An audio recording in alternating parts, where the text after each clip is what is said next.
Hi, my name is Rich. I use the he, him pronouns, and you're watching my YouTube channel where I play amazing tabletop role-playing games with friends.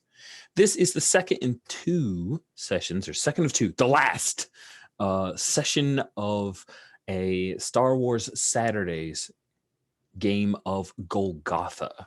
Golgotha is this black hack OSR styled space dungeoneering game that I've slightly reskinned to fit into Star Wars. There's some cool like lore of Golgotha so that they don't get sued out of existence by Lucasfilm, but this is playing for fun and not a product being sold, so I can just say it's in Star Wars. We are playing Golgotha and using the Golgotha known as the War Hive, which is located in our setting outside of wild space, light years past the Corellian Run, in a place called the Jevon system.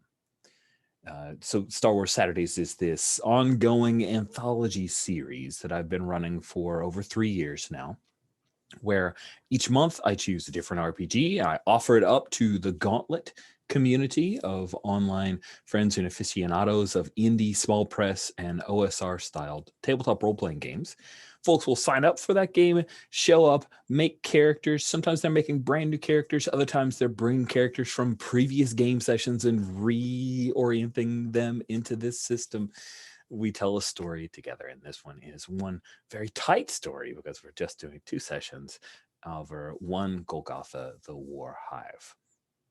So just as a reminder, and because it's always important to have in good tabletop RPGs, we have safety tools. We have lines, which are things that we're not at all interested in having in our story.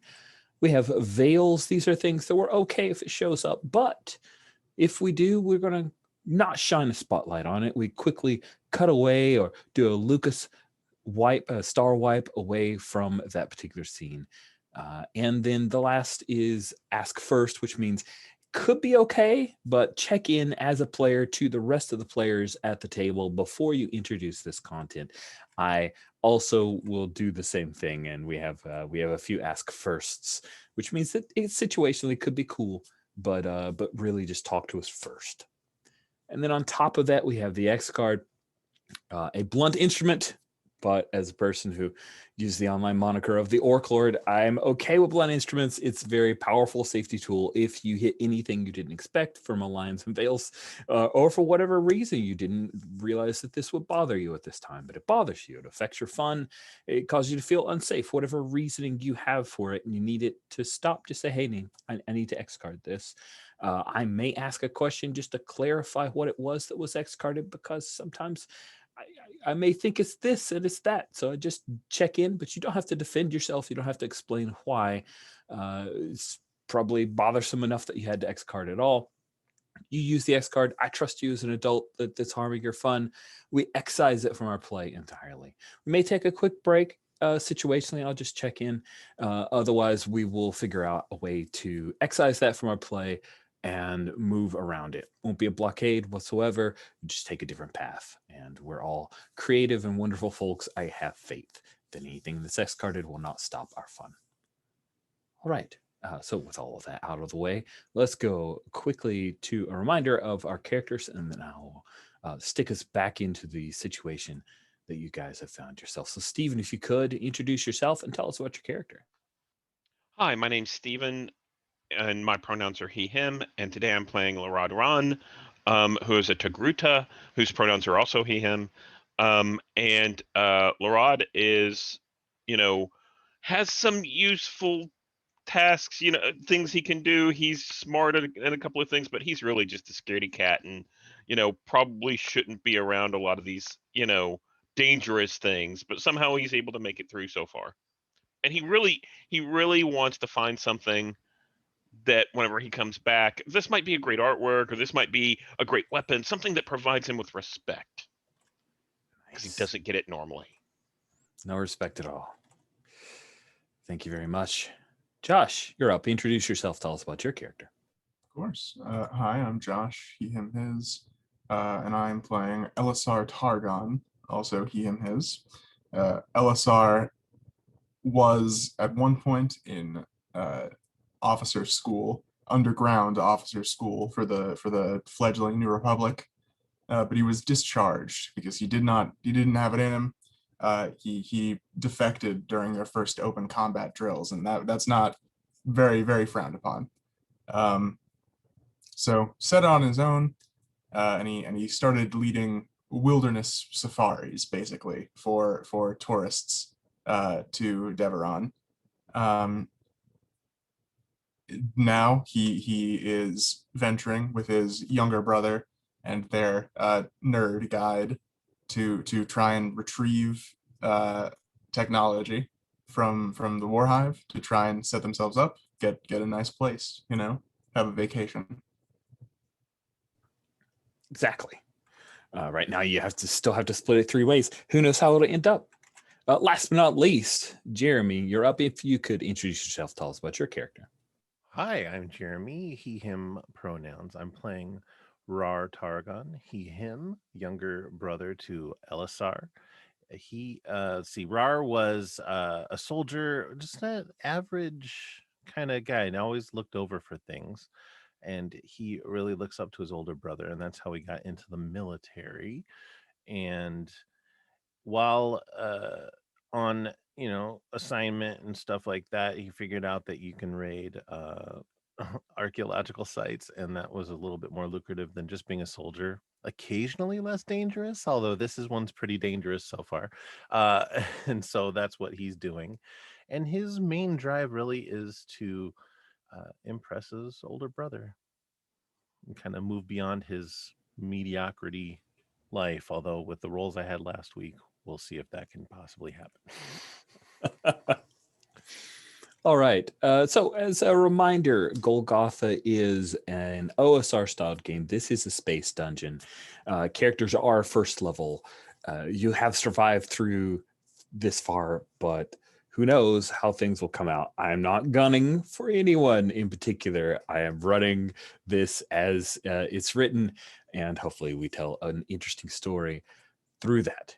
In the last session, you landed on Javin 3, a area with a low bit of gravity, very thin atmosphere. All 3 of you are currently in vac suits that have some bit of armor, thankfully.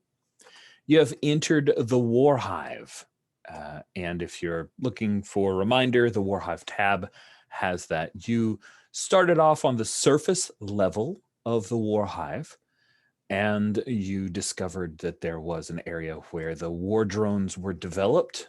There was a factory where they were developed, and a huge number of those war drones were... Oh, it looks like I put the information in the wrong tabs. Let me fix that.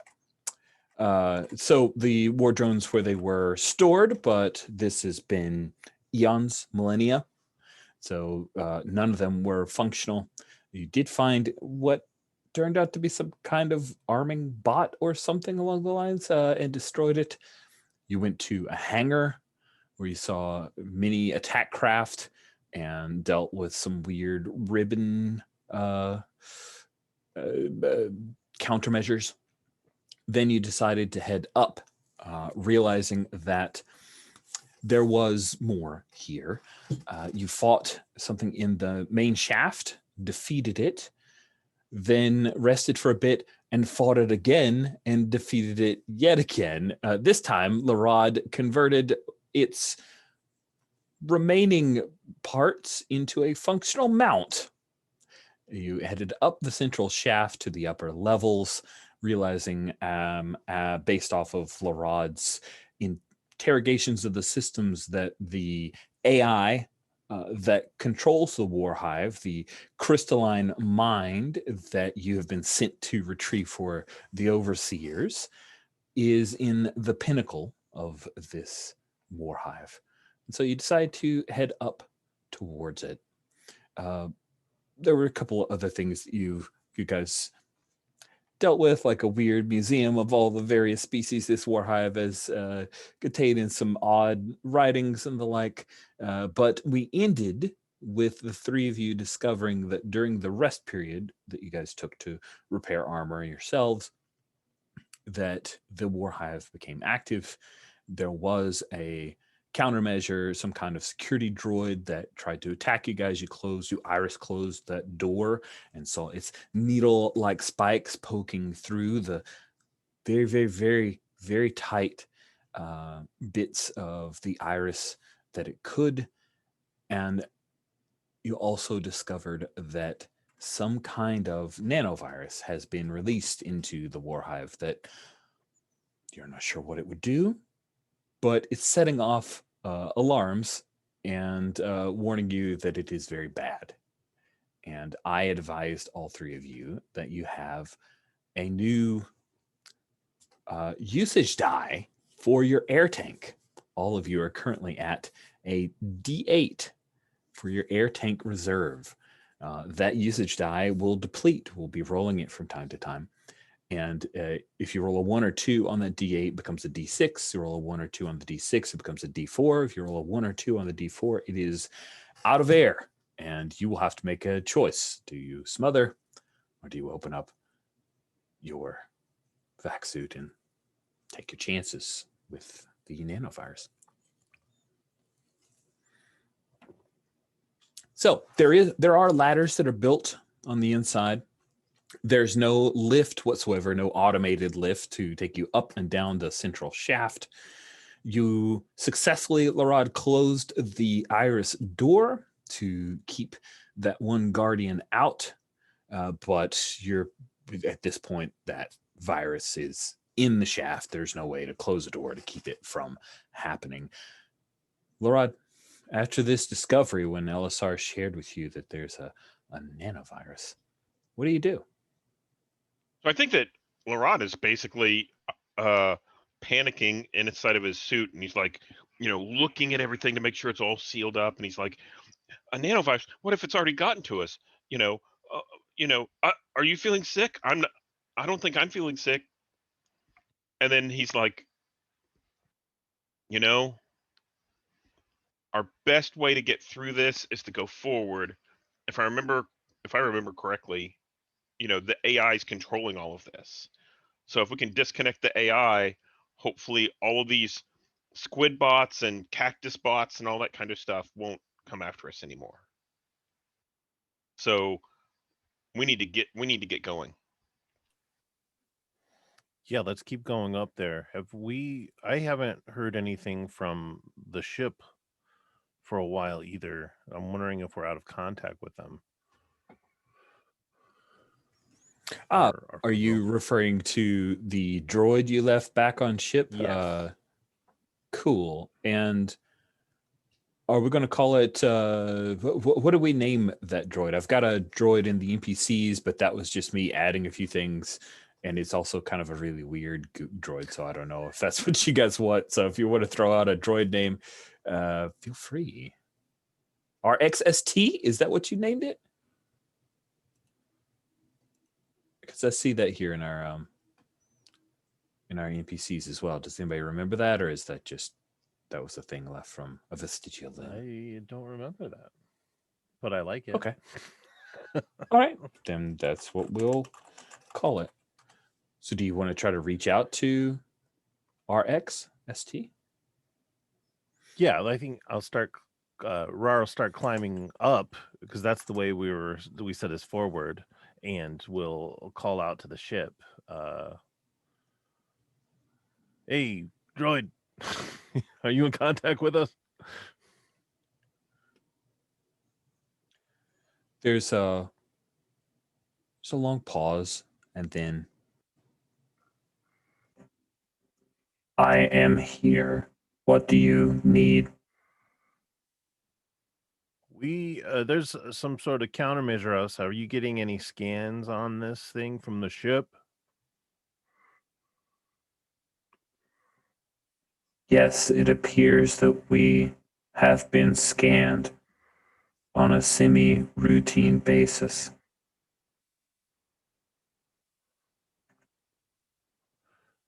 Yeah. No countermeasures have come out of the War Hive. Are you under attack at all, or you feel safe so far? I do not feel You know what? I We go have over not this. been under attack. Okay, you're not under attack. Okay. Uh, Are you currently under attack? Yeah, yeah, yeah. I would say there's the virus of some sort here. Hmm. Are you getting I anything? hope you are not destroyed. Great. Thank you for your support. You are welcome. Is there anything else you require? If the hive starts to do anything else, can you contact us? Affirmative. Great. Guys, and as we're climbing up, I look over at the other two, because I'm like, that's probably the most initiative that Rar's taken in quite a while. So he's kind of now moving is uncomfortable with that. I think Lorad is like, Rar, great idea. We should get the ship to come pick us up because this is too dangerous. And oh, you're just talking to it. Oh, yeah, Elisar nods. He says, it's a good idea. We need to make sure we're still in communication. And he sort of angles his head upward to look at the cloud of nanobots drifting down. He says, we should get out of this tunnel as quick as we can.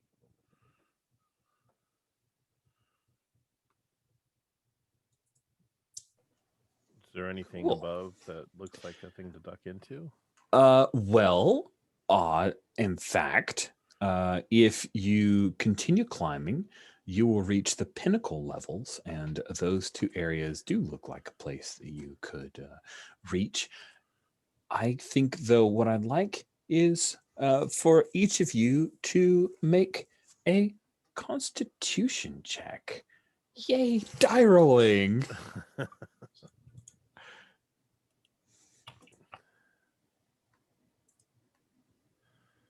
One. Oh, Wow, Constitution check. you are amazing, because we're a roll under system, so that is delightful. Yes. Looks like you didn't add a die in there for Rar's roll. I didn't. Oh man. It just rolled you rolled a +0, so.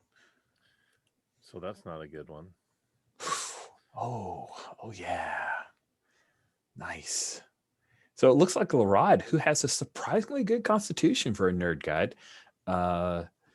You're fine, Larod. In fact, you had a little bit of a bonus from the fact that you're on a mount.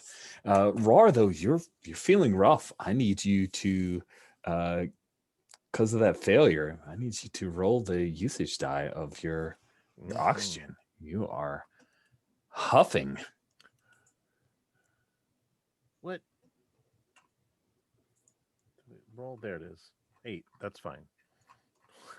For the usage die. Cool. Cool. But I am almost hyperventilating, trying to talk and climb at the same time. So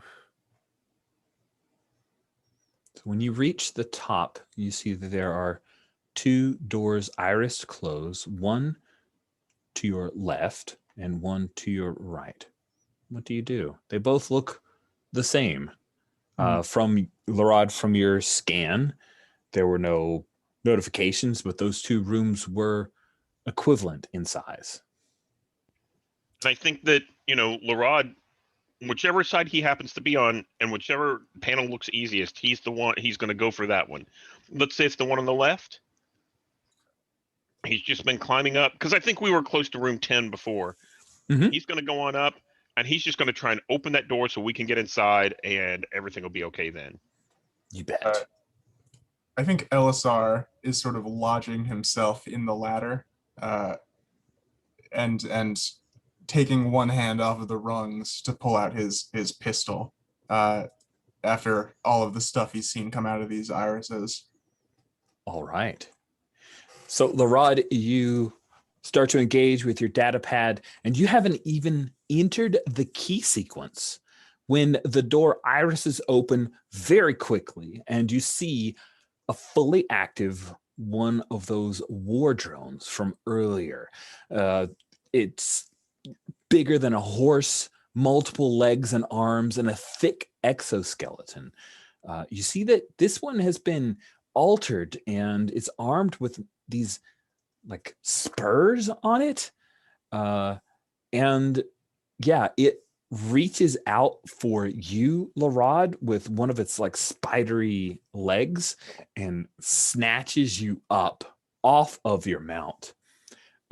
Else, you said you wanted to have your gun out, and Rar, I think the sweats in your eyes. You'll get a reaction in just a moment. But Elsar, what do you do, Pathfinder? And you see your nerd Just guide. to be clear, as the door iris is open, I think I startle. As the spider leg reaches out, I start screaming. Yeah. The headphones in LSR's helmet peak, and he sort of winces and just fires off, like a few shots in quick succession as the tentacle goes through the door. Nice. Go ahead and roll with make a dex check because you're firing with your weapon. 11. That is a hit. Okay, fantastic. You are using which of your weapons? The medium? Using my blaster, which is small. So that All right, go ahead and roll your small damage. And that is 1. Okay. You fire, it kind of glances off the thing's chitinous heavy plate armor, and you're not sure how much damage you did. You fire, you realize, oh yeah, you're going to need a bigger gun. As Larod, it carries you back. It starts scuttling back. Rar, what are you doing as Larod is screaming and being pulled away by this war drone?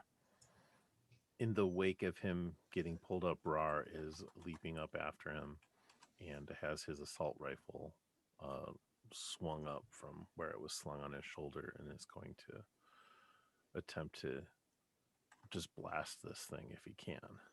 Go for it.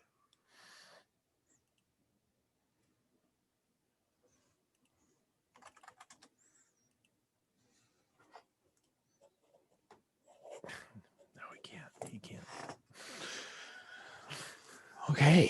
Okay. Well, yeah, that's an 18. Yeah, let's so first of all, let's remember during combat you have a pool of damage dice equal to your level, so one die, type dependent on the weapon you're using. You're currently using which weapon? Assault? Okay.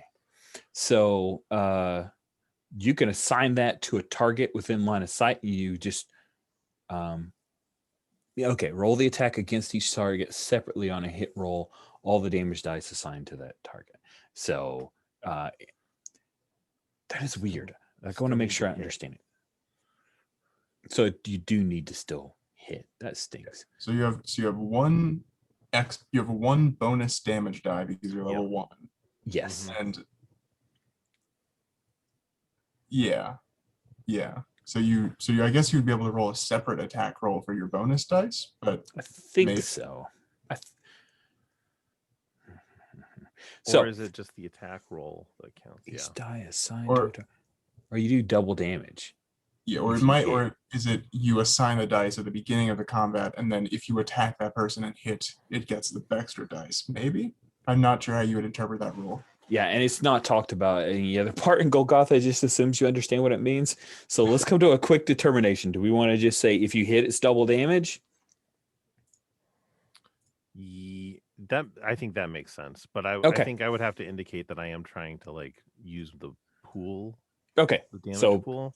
You can determine that if in next attack, but first shot, and give me another roll on your air tank reserve. That is my you miss result there.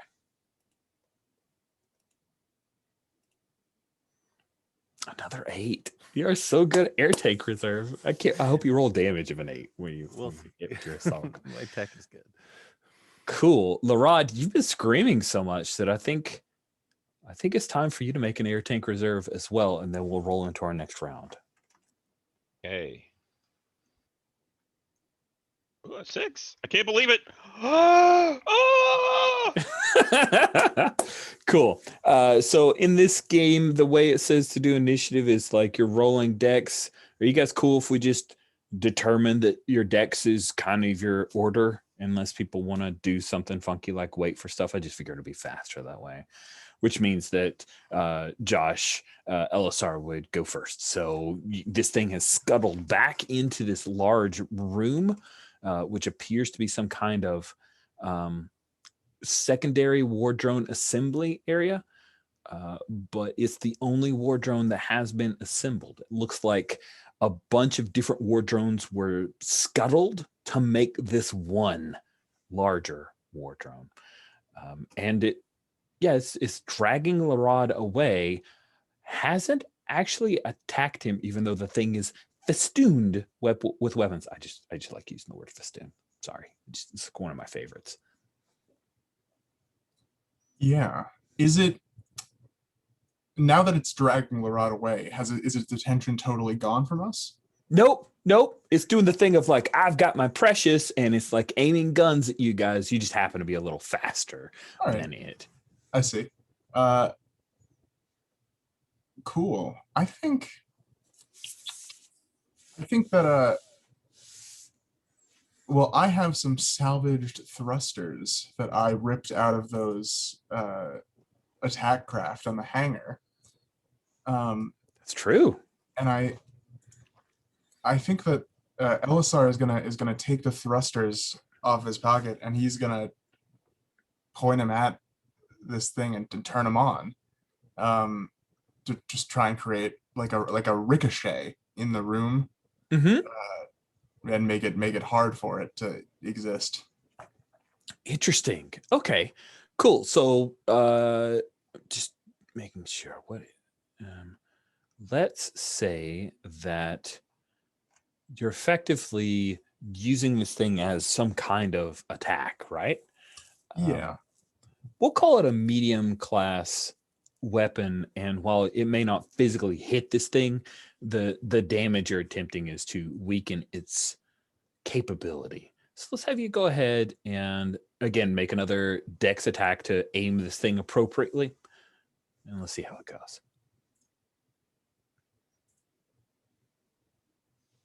18. No. Okay, that's a no. You set the thing off. It fires straight at it, and then just glances and bounces off and slams into some kind of inert display thing, and just gets stuck in there. And you see it, and eventually fizzes out. Our next person who would act would be, it looks like Rar, and then the creature, and then the rod. So Rar, after that failed shot, and I think the failed shot, because I don't think I gave any color to exactly what happened, is that you fired a few times, but you riddled the bit and you dented in some of its front plate armor, but none of it looks like it got through the armor itself. So, what do you wish to do? So I'd seen kind of the effects of my rifle fire on that thing, so I'm like, maybe I have a better idea on where to actually target this thing. So as I leap up onto the level platform with it, I'll charge it with my assault rifle again, and I'll assign that extra damage die to that thing as I'm rushing it. Good luck. And now you're rushing it, so do you want to hit it? Because melee attack would be strength, but you're firing your weapon, it'd be a dex. Yeah. I'm firing the both the same stat for you, but I'm ready. It's like I think the idea is like I'm actually like living up to my name and yelling "rar" as I'm unloading with that rifle, and if that's not going to do anything, I'm going to just jump on it. But I did roll a 1. That's amazing. Go ahead and roll both of those dice. That is fantastic. So does that double the damage of my pool damage too? Great question.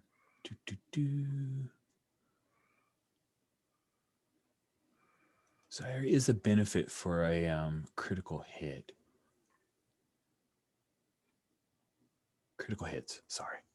Natural 1 occurs to an attack, then the result of the damage dice is doubled. So the result of the damage dice is doubled. You get to roll both those dice and then multiply that result by 2.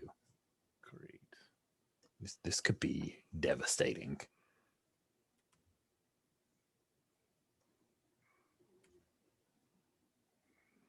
Wow. Tell us what it looks like, It looks like when 20. when you destroy this thing. As I saw where the dents had happened, and so I'm assuming Rar kind of adjusts that rifle and just targets what he feels would be weak points on this thing in quick succession as he gets close. And then once he finally closes distance with it, like he just brings the butt of the rifle up against that thing to knock it back as well. Nice. Laura, give me a quick intelligence roll as all of this violence is done to the thing that is picked up and was trying to carry you away. Okay. Nice. 3. So I think that's good. It is.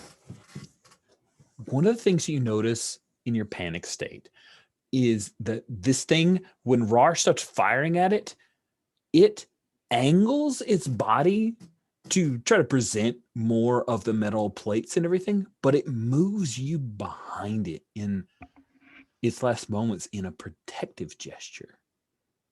But then it dies. And I think that what we see on screen is basically Larod is there, and as it is blown apart, he's in this huddled, and goo kind of splashes all over him, and he looks up and he's like, oh.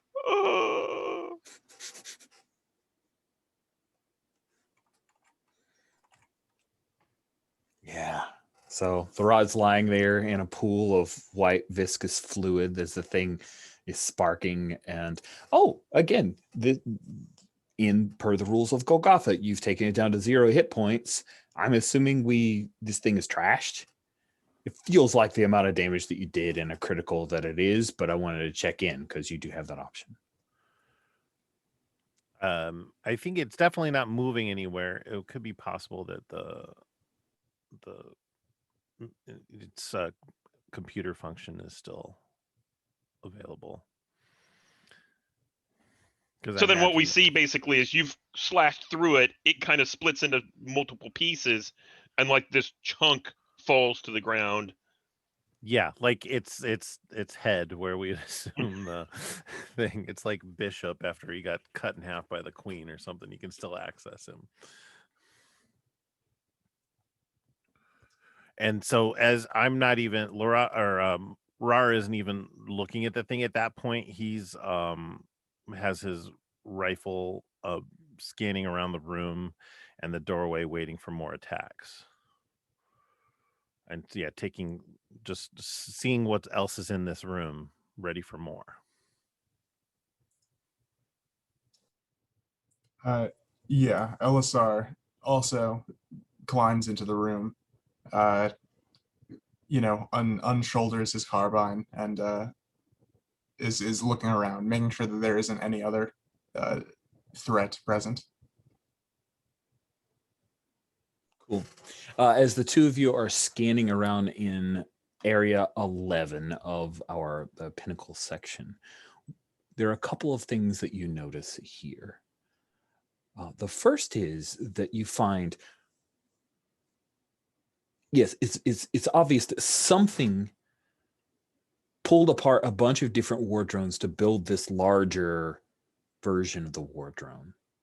And also, there are the desiccated remains, like ancient remains, of some kind of organic alien creatures. Perhaps it was the enemies that the Hive was engaged in when it landed here eons ago. Perhaps it was a group of other scavengers who came here before. But you see that there was maybe a dozen of them here. The other thing that you notice is, we'll say this was a thing that Rar noticed first. There's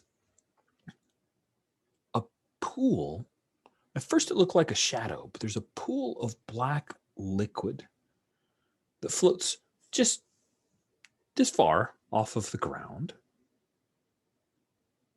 But it's just almost like it's hovering in the air. It's about this much, like like a football size, like American football, not soccer, football size of black liquid that's just floating.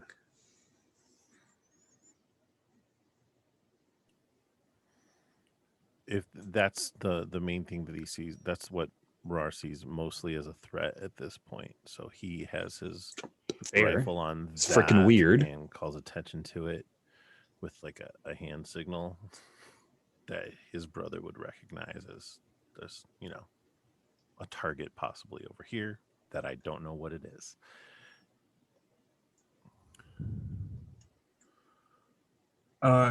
Does the drone that we took out, this place produces drones, right? Yes. So does it look like it was constructed by the same sort of hive mechanism, or as out of the scraps, or does it look like it was like riveted together, right? Oh yeah. It was the same set of construction, because it is a little weird.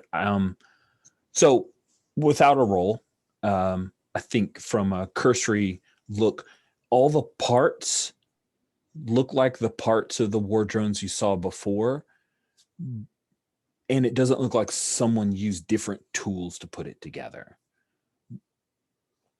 If you want more, I think give me an intelligence roll and we'll see. Sorry, it's an OSR game. Like, I'm way more generous with PBTA.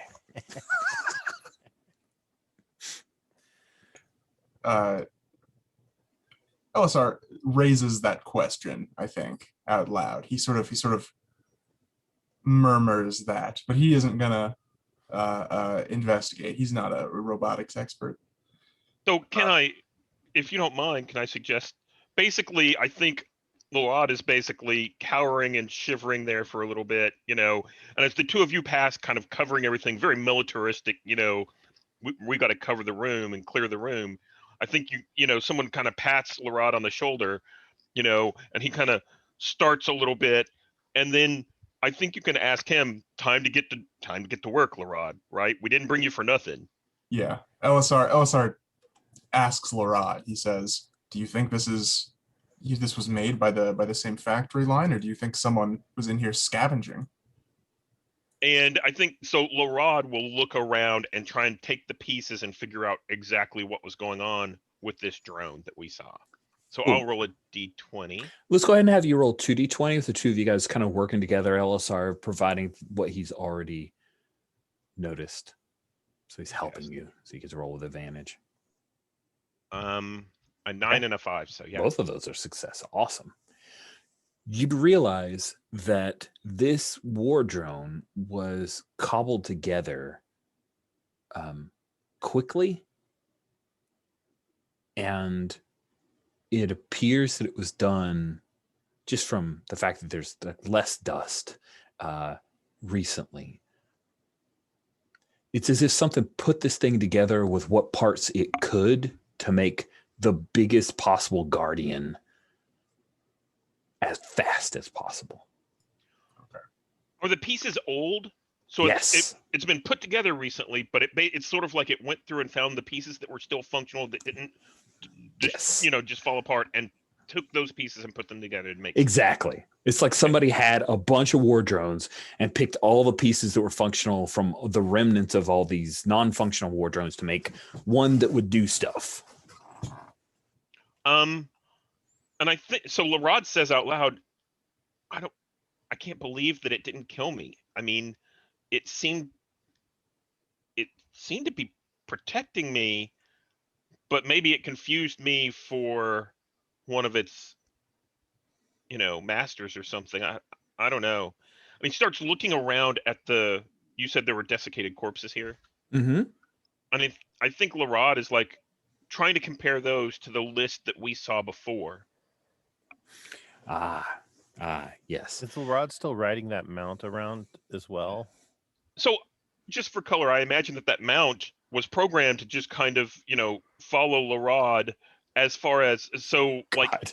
if we hadn't like Just kinda destroyed that limp. thing, I figured that mount was going to come in and try and get underneath Larod, just because that was what it was programmed to do, was carry him around. So Yep, I like that. I think that sounds cool. So I think it's annoyingly kind of coming up and clumsily trying to, become a mount again, but is in the way. Yeah. It's like an excited dog that's trying to get under you. Nice. Okay, so what do you want to do? So I was checking out the corpses to see how they compare sorry. to the. That's right. No, That's it's right. fine. I got I was like, I think there was a different thing, but I don't remember. Let's go ahead and have you make an intelligence roll. Okay. So that's a 9. So that's good. Yeah, that is good. Here's what you discover about these particular desiccated corpses. These corpses were not cataloged in that weird museum from before. Furthermore, from the posing of the corpses, it appears that they may have, at least some of them were reaching like towards their windpipes. They are bipedal creatures, that they may have succumbed to something similar that was deployed on you guys. But it also looks like they were fighting these war drones before. Some of them died from wounds that are consistent, like their bones are broken out of the way, about the size of one of the spider pincers of these things. So it looks like there was some kind of huge fight that took place here. And I think Larod basically, panics and is like, I think the virus got them. They're all, they suffocated. And well, except for that one, he got pierced by one of the spider pincher things. But yeah.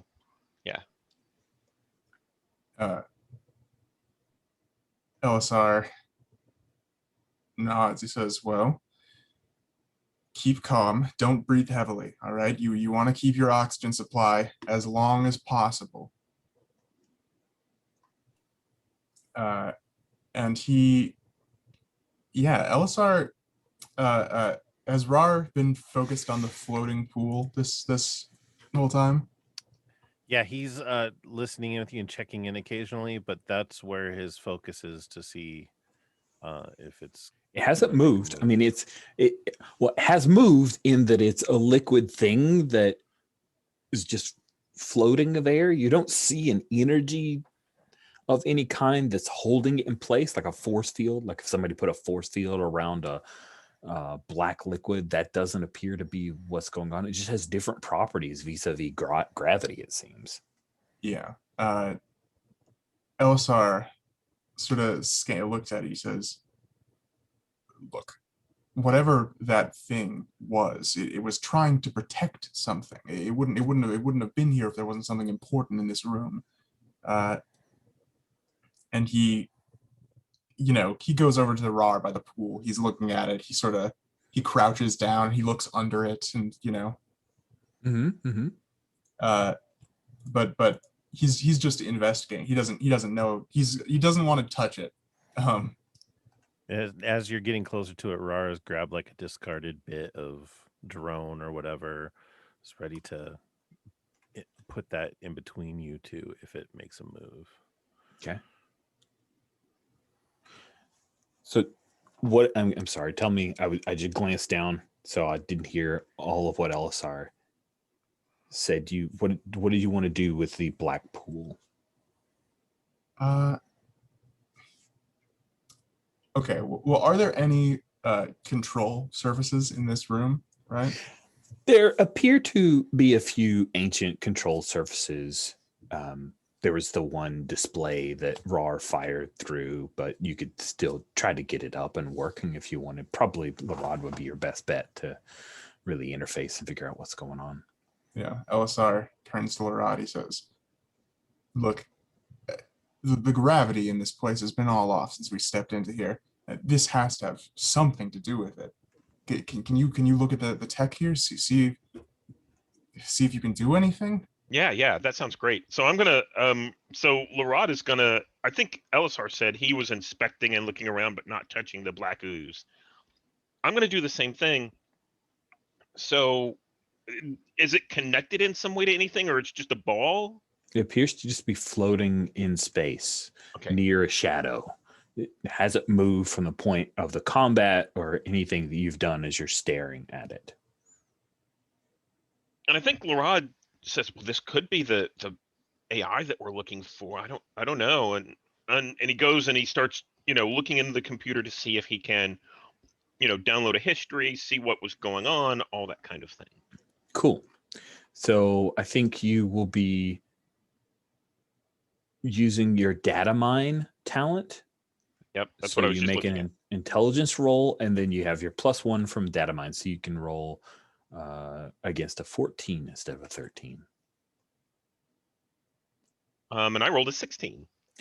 Awesome. Yep. So you come in, you start to interface with this thing, and then you see, similar to what you saw before in the museum, there are these lines of code, and you're starting to get some success, and then these stanzas and all this other text starts to roll up again, and it's almost like the core processing unit is being overwritten or overridden. You're not sure if it's to hide it or if there's just a decay that's going on. But this is like the yeah. song or the poem that you had mentioned before. Right, exactly. Yeah. Yeah. And I think that makes you a little nervous, and I'd like you to go ahead and roll that air tank reserve for me. Yeah. Did that roll? I don't didn't think so. see a roll. Try it again. Oh. Roll a 3. Nice. Still okay.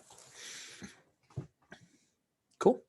So we see the beads of sweat kind of come down Larod's face, and then they drip into the helmet. So there's like this, pool that's kind of forming of like sweat drops as he's, this is not good. Yeah. There's a little bit of a glitter that just gently wafts into the area. But yeah, you've explored this room. You have the desiccated bodies, the remains of the war drones, that weird floating black goo. But it does not appear that this room is in any way connected to what you know as the other room in the pinnacle. What do you wish to do? Elisar says, everybody step back, and he steps back also, and he picks up just a piece of like debris off of the ground, a scrap of metal, and he tosses it at the floating black liquid. Cool. We'll say that it's like the size of a small pipe. You toss it, and when it hits the thing, it's like a waterbed more than it's splashing out. Like it just, and instead of it going and cutting the black goo in half, it kind of slaps against it. The thing ripples a little bit, but the pipe just remains on top of it.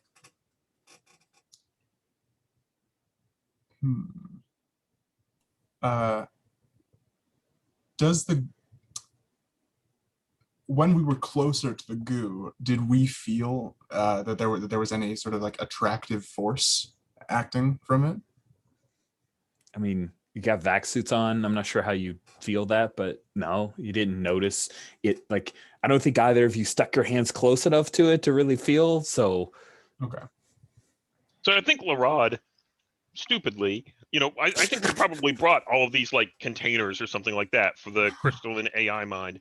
And he's just going to take one of these containers and pop it around the goo and put it in a bag to take on. give me a That's dex roll to see if you get it all in. Oh, great. Okay. My dex is a 9. And I'm going to roll. I rolled a 4. You do it. You kind of scoop that thing around it just all impulsively, and the thing comes, and you Maybe there's like a little view or something. You just see it there. It's a weird, still kind of floaty. And I'll put it in a bag and say, let's go on. We got to get to the AI before we run out of air. Elisar puts his hand on your hand as you try to put it in the bag. He says, put that in another jar. We don't want any chance of contamination. Double jar? Yeah, so we're gonna double jar the black goo. And then he turns back to the open iris. He says, well, if there's no control in here, you said it was at the pinnacle. It must be in the other room. It's got to be. I think Larod is like mumbling to himself, not worried about the giant creatures and the big drones, worried about a little floating black goo thing. That's fine. Is that, and you said he double bags it, and yeah. So you're saying that's what you're thinking to yourself? I mumble that a little bit. Yeah. Yeah, is I feel like that's what Rars was just like, oh, I was kind of worried about that, and it seemed pretty easy. Okay, I'll cover the other doorway. Yeah. Well, over that way. I think we should all cover here in this room, and prepare to open the other door. It sounds like I'm bait again. Well, you can hide if you want. Well, I can be bait. I think you were like accidental bait. Yeah, we didn't use you as bait. It took you. I thought that was like in the job description for Larod. It was like, we need someone who knows a lot about machines to get ancient tech and bait. Yeah. So he'll go over and he'll start trying to work the iris for the other machine, and to make sure that he can keep, he's not very strong. He will get back on that mount to walk him over so that he can, handle it. But I think he's a lot more, what's the right word? Scared or, jumpy than he was the last time. And I got you covered there, Larod, this time. And my rifle's right there on the iris. Sweet. There's no roll. This door does not open. Like, you try all the key sequences that you know, everything that worked on every other iris. It is closed. You're going to have to cut this thing open or figure out another way. This is important, guys. I mean, they wouldn't lock the door just for nothing. Wouldn't lock the door for nothing. Is my vibrachette strong enough to cut the paneling? Ooh, interesting. It'll take some time. Here's what we'll do. We'll say that you're going to do two things. You're going to roll damage. You don't have to roll to hit. You're going to roll damage. Then you're going to roll a usage die. We'll say that this Vibra Machete is a D6 usage die. You have to do a certain amount of damage to carve its way in.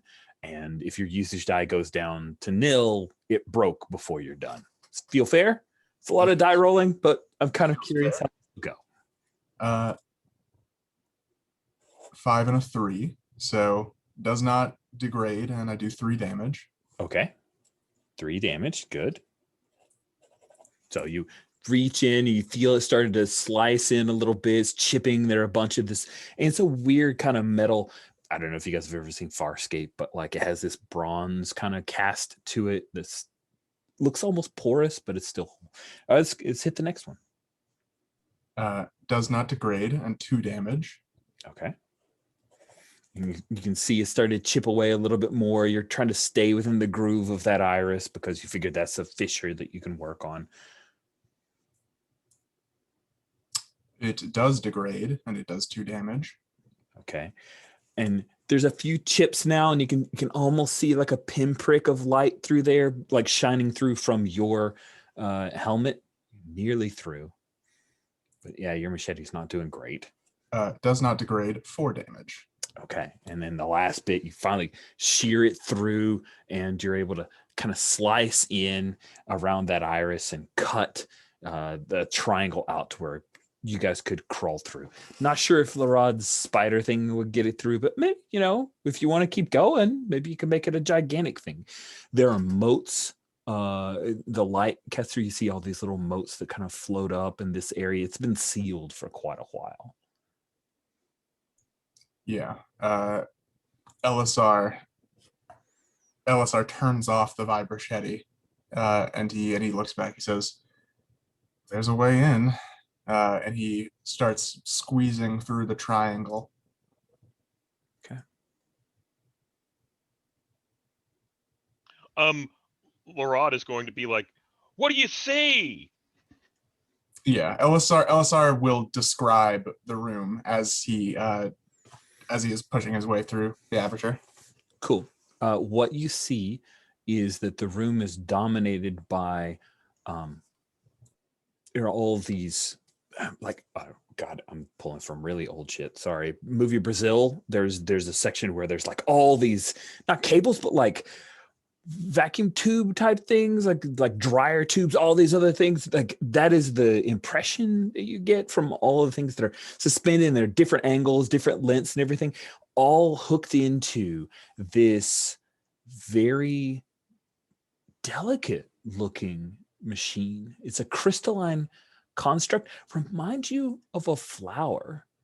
And you can see that it's set within a torus, or like a donut of glowing energy.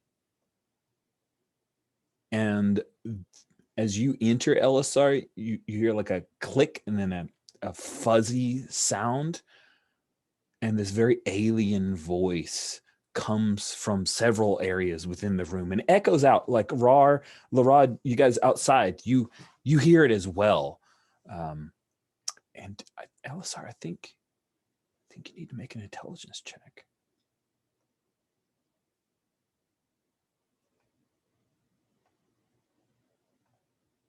I do not pass.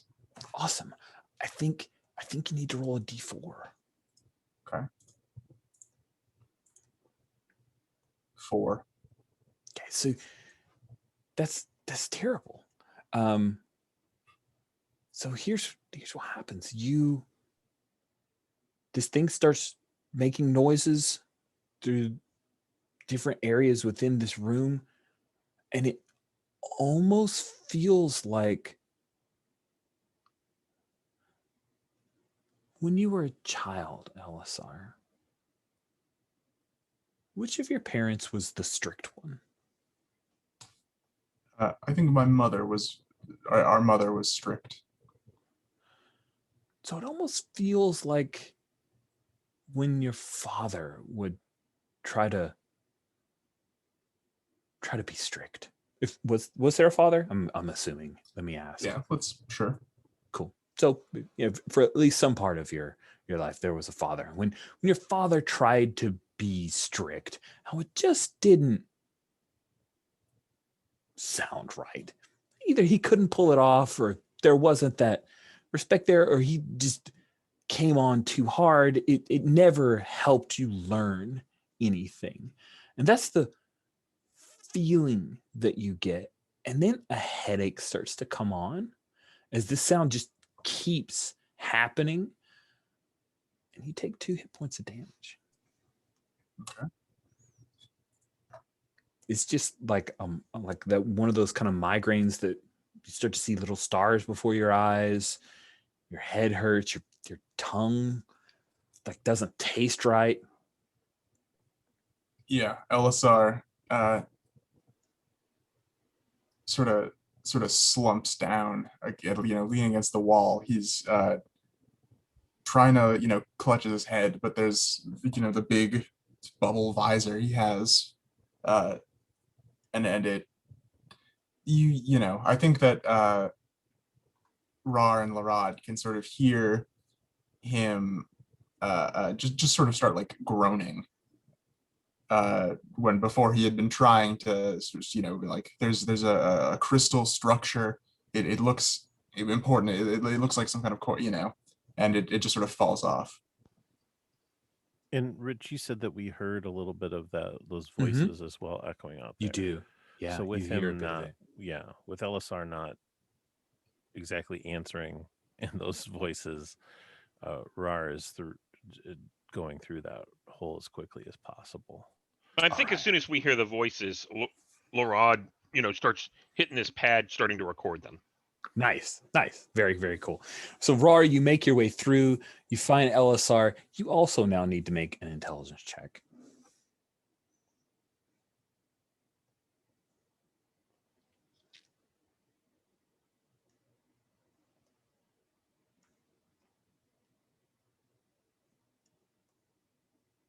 It looks like you did 2 rolls. One was a D20, which was a 10, which would be a fail, correct?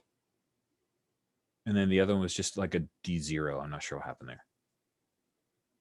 And Jimmy, you're you're muted. muted. Yes, that would be a fail because I have a 9. Awesome. Sweet. So you may also roll a D4. Mhm.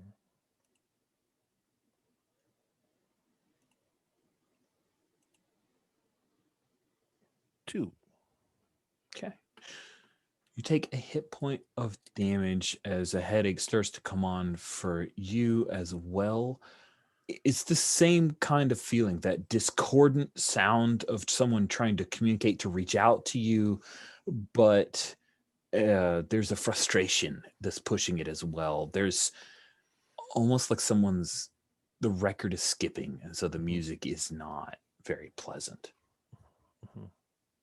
Yeah, but you reach LSR. And 2 of you are in this room. You see the crystalline construct. You're guessing that is the AI. You see the little torus of glowing energy around it, all of the pipes and the nodules and everything that's hooked into it. What do you wish to do, Rar?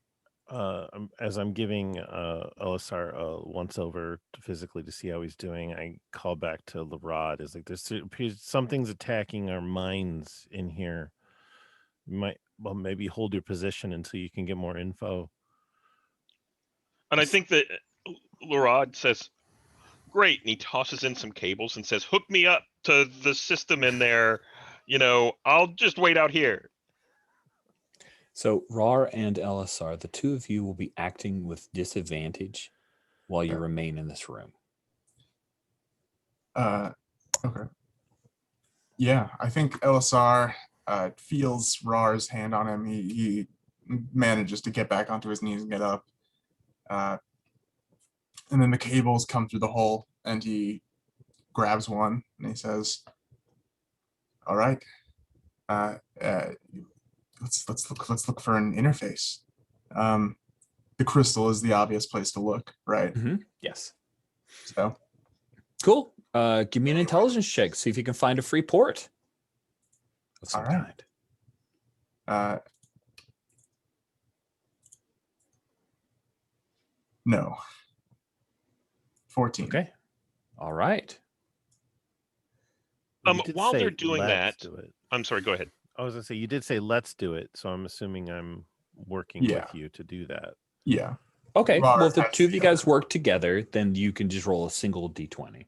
So let's go ahead and have you do that. So the 2 of you guys are up on the crystalline structure and working slowly. So go ahead and have you re-roll again. Sorry. Now that we know you're helping. Okay. Well, even worse. So no. I don't help. Awesome. I need At each all. of you to roll your D8 usage die on your air as you're spending time in here. LSR, you realize that the only way to connect. One. I lose an air. Sweet. Check. Your little gauge starts going down a little bit into the yellow. I'm cool as a cucumber with that air. Yes, you are. So good. I think while LSR was having a migraine, he started panting a little bit, and it depleted his air reserve. There you go. There you go. I love it. So you realize, LSR, that you can hook in one of Lorad's cables. You're going to have to disconnect one of the cables that's already hooked into this thing to do it. And you have no earthly idea what any of these things do. Yeah. LSR yells back. He says, I don't know how to work this thing, Lorad." So while they're doing that and looking for the cables, Lorad's outside. He's going to play back that poem music stuff through his pad to see if he gets any response from this weird mind thing that's happening to the two of them. Oh, wonderful. Well, why don't you go ahead and give me an intelligence roll? Okay. Just 1d20? That'll be 1d20, correct, Okay. for now. We'll see how I just wanted to make sure it wasn't at disadvantage or anything. And it I isn't. failed. You're not. Oh, you fail? I fail. Oh, okay. Cool. Go ahead and roll a d4. Yep. Oops. I rolled a 1. A 1. Okay. So when you were a kid, Larod, did you grow up on like the home planet of where everybody, all the Tagrutans are from? I grew up on a forest planet. I don't think it's the home planet of the Tagrutans, but I think it's, one of their colonies that's very close by. Yeah, cool. So when you grew up on the planet, who was someone within your community who you just nobody understood them? That would probably be the local, I'm not sure how to describe it, in what we would normally call like the local hippie, the person who like grows their own food, sells flowers at the market, but gives the money away, all that kind of stuff. Crazy. Okay, cool. So you can tell that this voice is trying to communicate specifically to you. This is not a repeating message. It is something that is changing whatever words it's using. You can't tell what's a subject, a verb. It feels like it communicates not just on an audio or oral passage, but there's something missing in the recording that you felt like you heard more when you were listening to it directly. And it's the kind of thing that just, it's like studying really hard for a test you desperately don't want to fail. And you take 1 hit point of damage from the low headache of what's going on. You are not rolling with disadvantage because you're not in the room. You're not completely surrounded by it unless you choose to be. Yeah. So I think what we see on screen is Larod kind of, does that whole verp kind of thing. And we see maybe a little bit leak out into the and splash on the front of the helmet, and then he kind of, he's not doing well, but like he's, do you guys hear that? I mean, I think someone's trying to get through and send me a message, just me.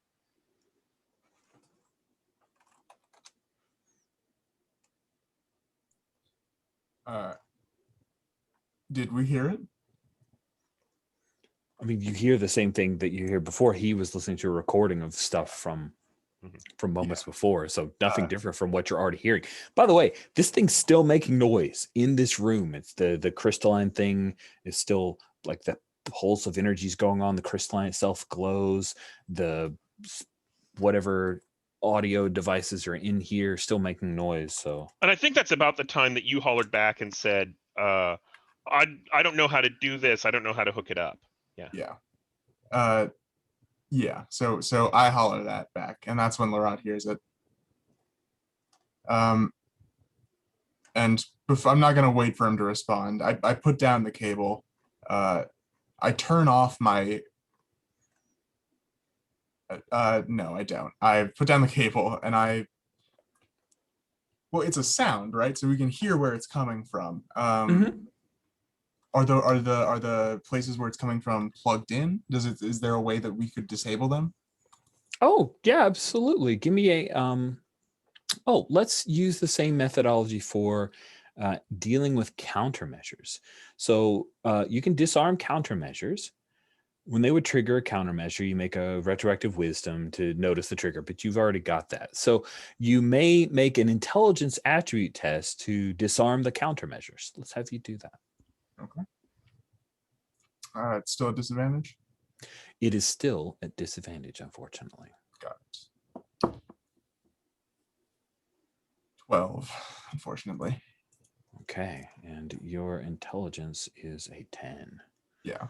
So yeah, you find one of them, you pull out the housing of whatever this weird speaker system is. You hack it, but the sounds, it's coming from other, like you found the obvious one, but it's still making noise. Yeah. Yeah. As you're working on that, I think Rar is over looking at this crystalline thing and getting ready to like just yank it out because this is what we came for. Because it's like feel like Rar is getting stressed out, and you can visibly see him doing his, when he's not sure what to do, kind of actions. Then I'm ready to rip that out if we don't figure this out soon. Let's just start hooking up his thing. Pull that one out. Hook it in. All right. Rar, give me a dexterity check. Remember, you're rolling a disadvantage. This is painstaking work, making sure you're pulling it out gently.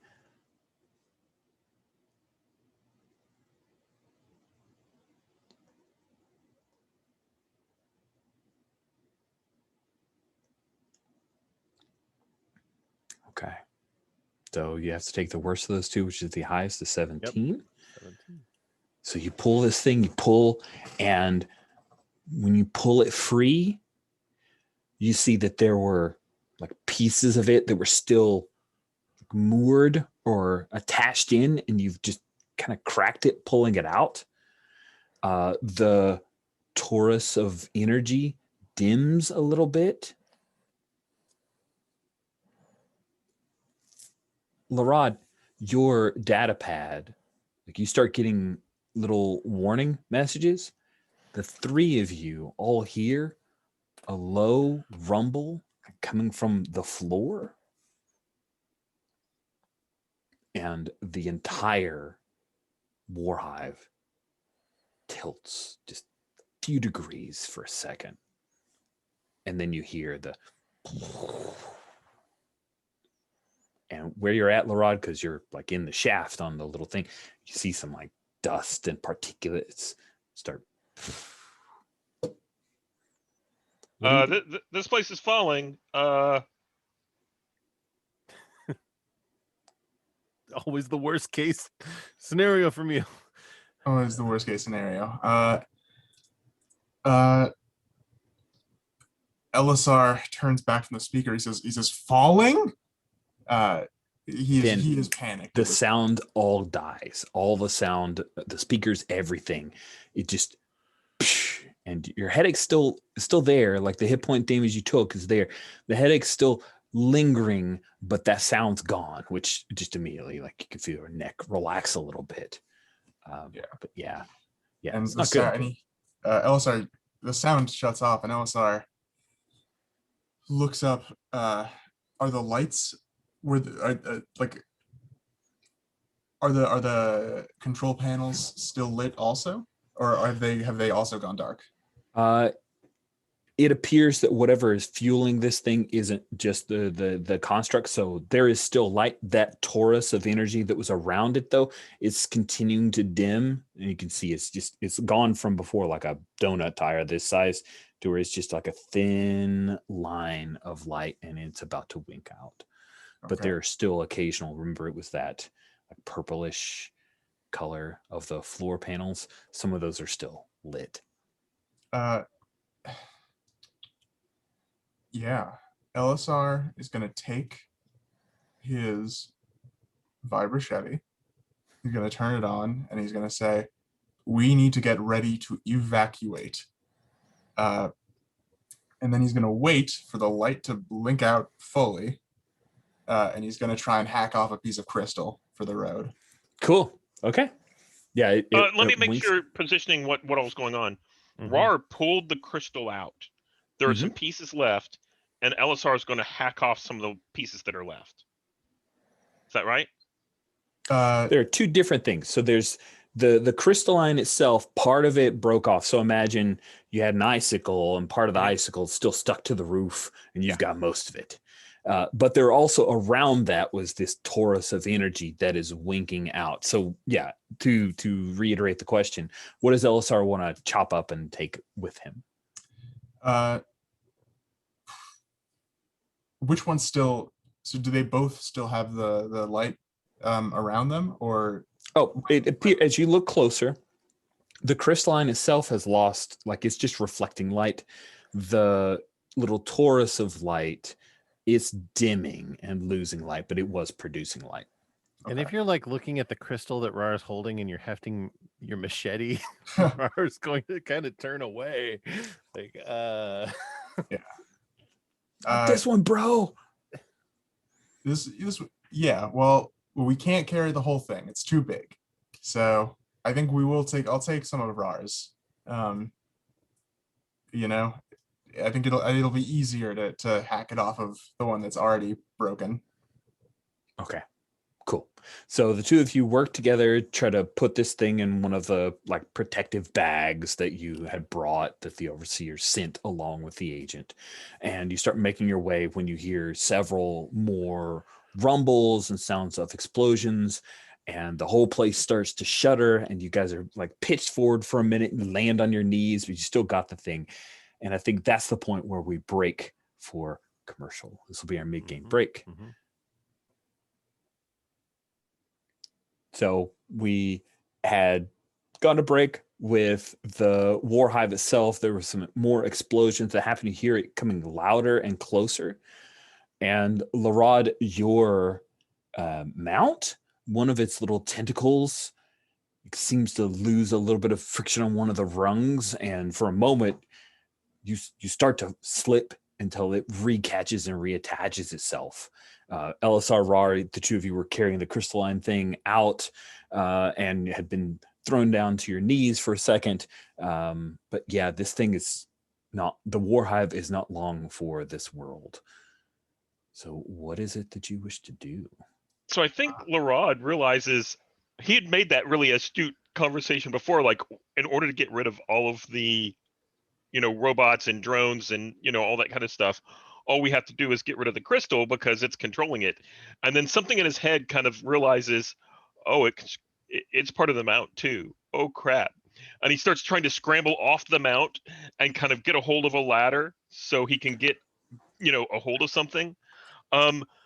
He's probably closer to the room where they are, right? Mm-hmm. Yeah, makes sense. He's not going to be climbing onto that ladder. He's going to be trying to get into that room. While they're trying to come out? Yeah. Sweet. Give me a quick dex check. Let's see how this goes. I'm awful at that. I know. No, a fail. Yes. Awesome. LSR, Rar, the two of you are headed towards the small triangle that you had cut in, LSR. When you see Larod reach out and then he starts to slip. He's trying to crawl his way in. He starts to slip, and then you end up, Larod, grabbing onto the roughly cut thing. Please roll a d4. Yeah. This is the possibility of you getting your hand or the vac suit cut. I rolled a 2. Okay. So if you take both hit points of damage, you're down to 0 hit points. Right. You can just eat up an armor value, but then it's nearly depleted. Yeah, which means I have your vac to do suit that. will have, okay. Yeah. All right. So yeah, you feel it kind of ripping a little bit, but you're there. You're secure, but you just about fell. And if you'd fallen, it would have been a long drop. Yeah. I'm like, help me in. We're coming out. There's nothing out. What? There's no way out. We have to get out. Yeah, I think, okay. Well, we are going to have to pull him in to get out. So I think LSR and Rar grab onto the... Sure, you bring him in. Don't even have to, like, I'm not even going to OSR. You pull him in. He's a little guy. We yank him into the room and we say, we got to get out of here. So I've got an idea, right? I've got this idea. And I pull out that fusion rod Mm-hmm. we found down on the drones. And I'm like, I bet I can rig this up to blow a hole in the side of the War Hive, and then we can have the ship come pick us up because we're not going to make it down. We've got to get out here. Yeah, that's way cooler than me thinking that we would go down to the level 6 where the door already was. Let's blow a hole in this thing. Yeah. Elisar nods. He says, "All right, call the ship. Call the ship." And he starts bunkering down. He starts building a little like barricade to hide behind. Nice. Cool. So let's give a wisdom check for LSR fashioning together some kind of barricade. As the Rod, you're moving to the edge where you know the outer hull of the War Hive is, setting up the fusion rod to overload. 3. That is a success. That is fantastic. So you are able to cobble together, pull up, and you can grab like a floor plate and wedge it with a bit of wedge it out with a bit of Rar's help and fashion something that should protect you. You hear a few more explosions. This thing starts to tilt and it's now at like a 30-degree angle. So everything's starting to slide along the wall. Larod, you've got this thing rigged up, ready to go. And was it Rar that was reaching out to your droid to get the ship going, RX? Yes. Sweet. So, of course, RX, being the wonderful, loving, caring droid that it is, says, Affirmative. I will be there in approximately 2 minutes. So, Be ready for anything. I think, and since we haven't seen my little ferocious monster pet, I think it's like sitting on the droid's head right now too, because it's hearing my voice. Yes, your ferocious pet is excited about the possibility of seeing you. Sweet. So, Larod, go ahead and give me an intelligence check to set off that fusion rod. And if you fail, that means that the timing's off, and you know, some badness might happen. Is this count as an attempt to use technology? Absolutely, it does. So I think I have advantage on that. Nice. And it's a good thing because I rolled a 7 and a 13. So if I take the better of the two, the 7 succeeds. Sweet. So you see the thing starts to flash a little bit. You run, and it's an uphill thing. Who is it, LSR or Rar, who like grabs Larod to pull him on the other side of your makeshift boundary or protector?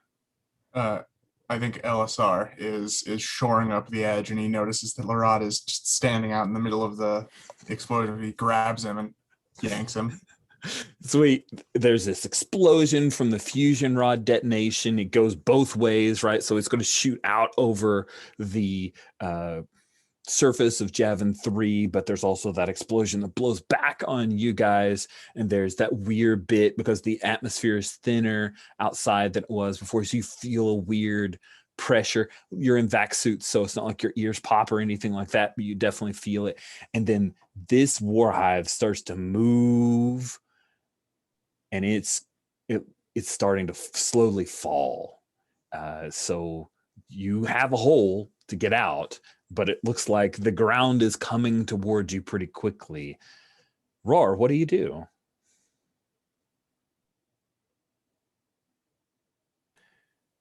Oh boy, I'm ready to jump out that hole and hope that the ship gets us. If that's what I'm imagining happening. That it's like if we could have blown it so we would be on top when it falls, that would have been great. It would have been great, but unfortunately the ship is a little, it's not right on top of you, but it's, you know, your droid is going to go through the so yeah, you're Marco. Okay, be under that hole, we're jumping.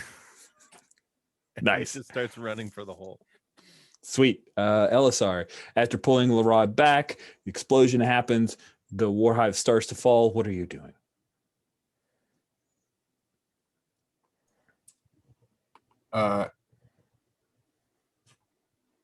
Okay. Which direction is the War Hive falling in? The hole is going towards the ground. Excellent. Well, now that the explosion is gone, LSR is gonna try to clamber to the side of the hole. So that way he can be in position to jump when the ship shows up. Cool. Sweet. So LSR and Ra are both headed towards the hole that you have made, Larod. What are you doing? I think the rod is taking one of these cables that's come loose during all of this, and he ties it around himself, and then he goes over next to the edge of the hole, and he ties it around LSR. Right? Smart. And then he's got another one that he's going to basically tie LSR to Roar, but he hasn't gotten there yet. Yeah. I like it. Cool. So the three of you are there at the aperture that you have created when you see your clunky freighter start to come underneath, but the thing is falling. And so I think that RX says, It would be ill-advised for me to get closer. Please jump. so give me a dexterity check, Rar. I think you were the first one to brave it. I'm going. Is this a good time to impress my brother? Absolutely, it is. Certainly could be a good time to impress See him. what happens first. Oh, come on. Nice. Nice. That is great. 4 is definitely a success. This looks like he's done it before. He just shoots out and does that like Naruto run out the hole and dive. And Larod, you're like about to wrap a thing around Rar when he jumps out, and you land like right near the I'm thinking Millennium Falcon, like the dish, like right near the dish type thing. And it's the kind of thing where it knocks the wind out of you for a second, but you're there. You're good. LSR, do you feel that you've been tethered to Larod? Yeah, LSR feels the tether, and he looks back. He looks back at Larod, and he says, "We're both gonna fall." And he grabs Larod. Says, "You have to run with me." And he backs up a little bit, and then he leaps out, holding onto Larod. So that way the he doesn't act like a pendulum and rip them both off. That's great. Do you feel that Larod is helping here, Stephen? So yeah, he the whole time he's been wanting to get out, right? So Yeah, he's yeah. very motivated to jump as far and run as fast as he can. Yeah. Okay, cool. So then LSR, give us a dex check. You get to roll with advantage because the two of you are getting out. There's an explosion behind you, of course, because there has to be. Of course. 12. That is success. Nice. That is a success. You got a heck of a dexterity. So yeah, you guys fall and you've got a hold of Larod. So we see the behind the two of you, that tether kind of flapping in the thin atmosphere of the wind. Boom, the two of you hit the freighter, and immediately it starts to fly away as the War Hive clips the back of it. And there's a moment where all three of you are kind of popped up for a second because of even the light gravity.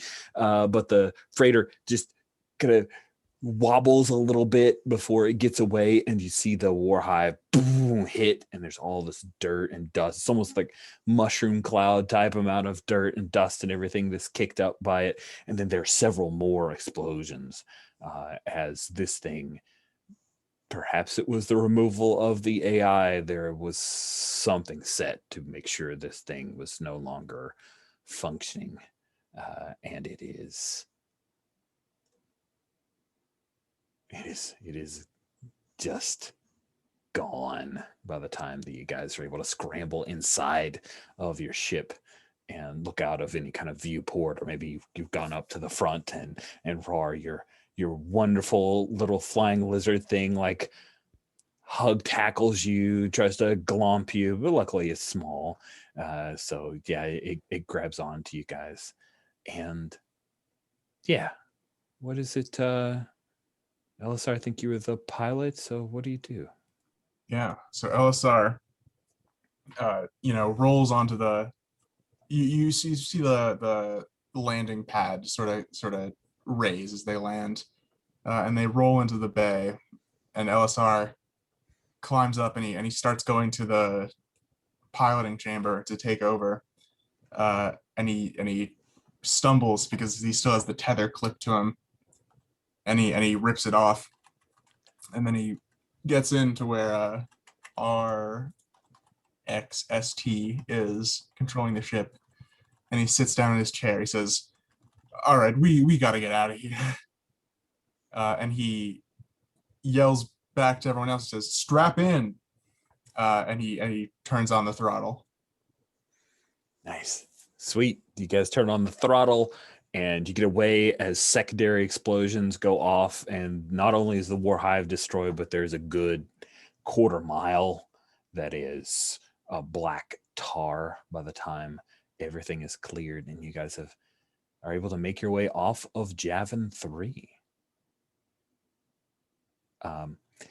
So I'm going to elide protocols around how do you get out of your vac suits, all that good stuff. Like, I'm not hard sci-fiing this. This is Star Wars, so you do some kind of shoot. The word has totally slipped my mind. This happens to me once per game session in this thing. Decompress. Decontamination procedure, because you guys knew that there was a nanovirus that had been released. But yeah, you go through the decon procedure that I'm not sure, but LSR and I think we jumped into the cargo bay, and as the door to the cargo bay shut behind us, it's like a delousing spray comes down from all the vents, and there's some like mist that sprays out on all of us, before the door to the inner ship unlocks and we can all get in. I like it. And Rar has this ritual of always like breathing in a little bit of it so he can blow it out like smoke. It's just this weird thing that he does. That's cool. I like that.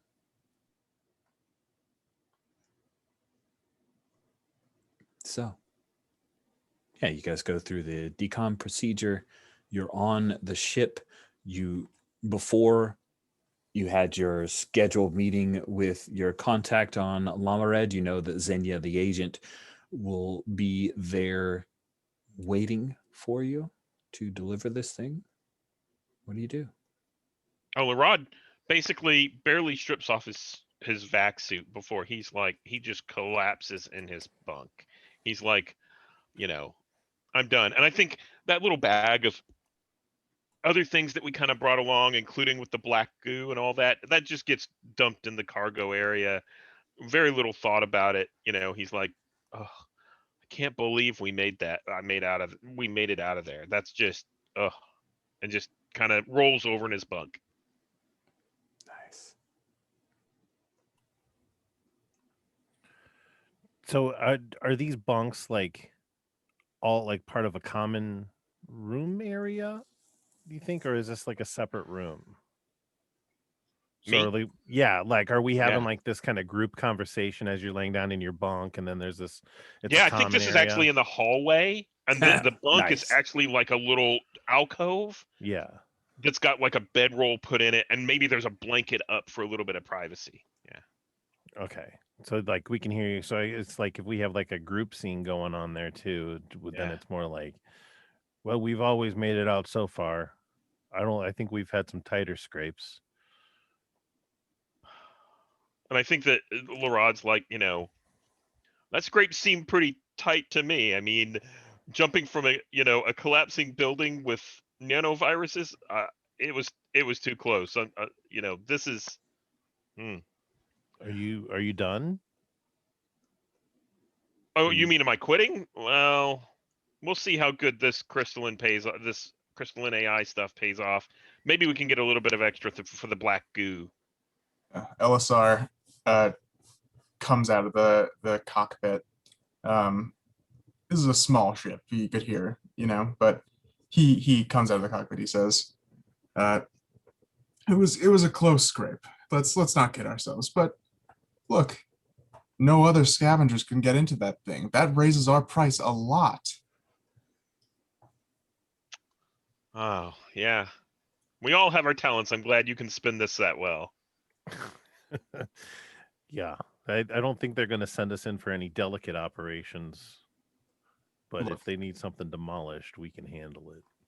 Look, the last 4 teams they sent in didn't come back. All right, I don't think they care if the war machine is broken. When we're coming back with the crystal, we're coming back with whatever that black stuff was.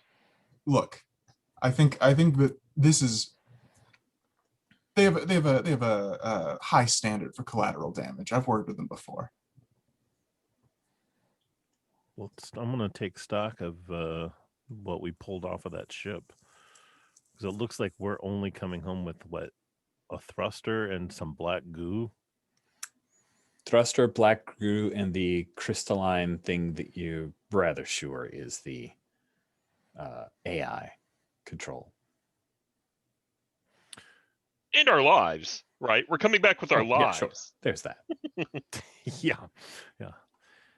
And I was like imagining this. So this when we analyze And also a AI. bunch of recorded data, to be fair. True. Yeah. So we have interface records and actual audio visual recordings, which certainly will be very valuable. And alien poems. And alien poetry. I think I want to get nosy about this AI and see if we can figure out what it's about before we turn it over.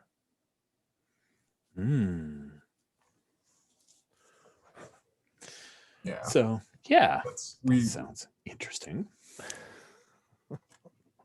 Okay. I think that LSR has some ground rules, and that is that you do not turn on the AI in a room that is connected to our ship's AI. But if you put it in a Faraday cage first, yes, experiment all you want.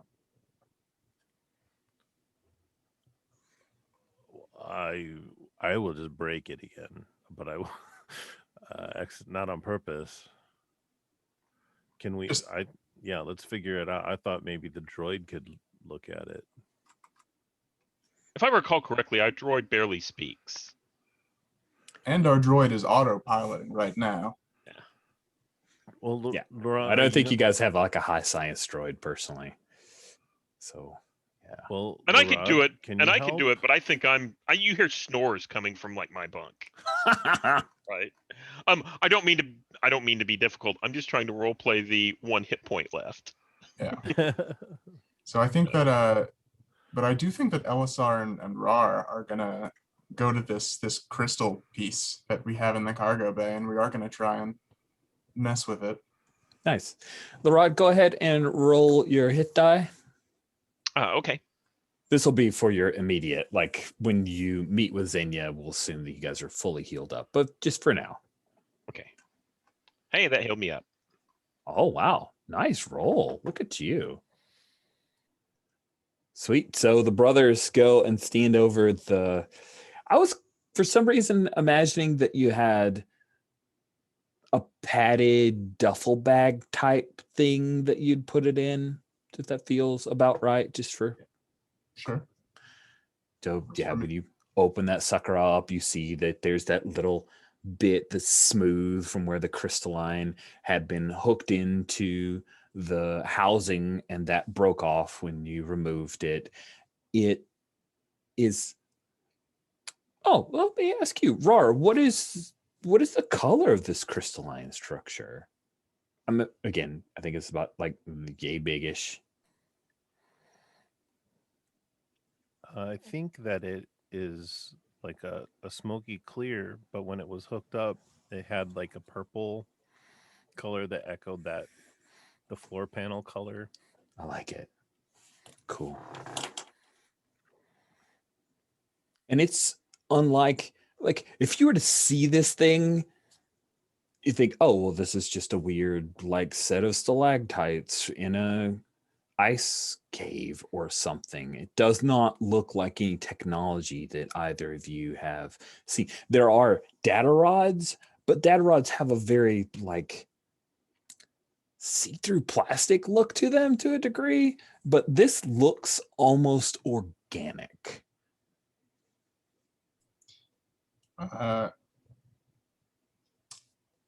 Is we have scanners and stuff. Mhm. Is there any signal coming out of it at all? Oh, nice. So let's go ahead and have you roll an intelligence roll. And if you guys are working together, I'll let you do it with advantage. It's a peaceful moment, right? Wow, that is fantastic.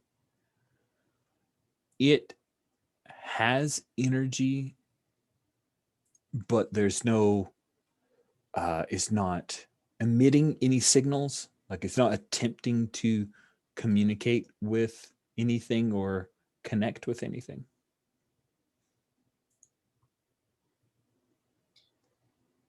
I don't want to hook it up to the ship, but I wouldn't mind hooking it up to something else to see what it does. You could hook it up to the. This is just out of character. You could hook it up to the droid. That's kind of where I was thinking too. Yeah, I think.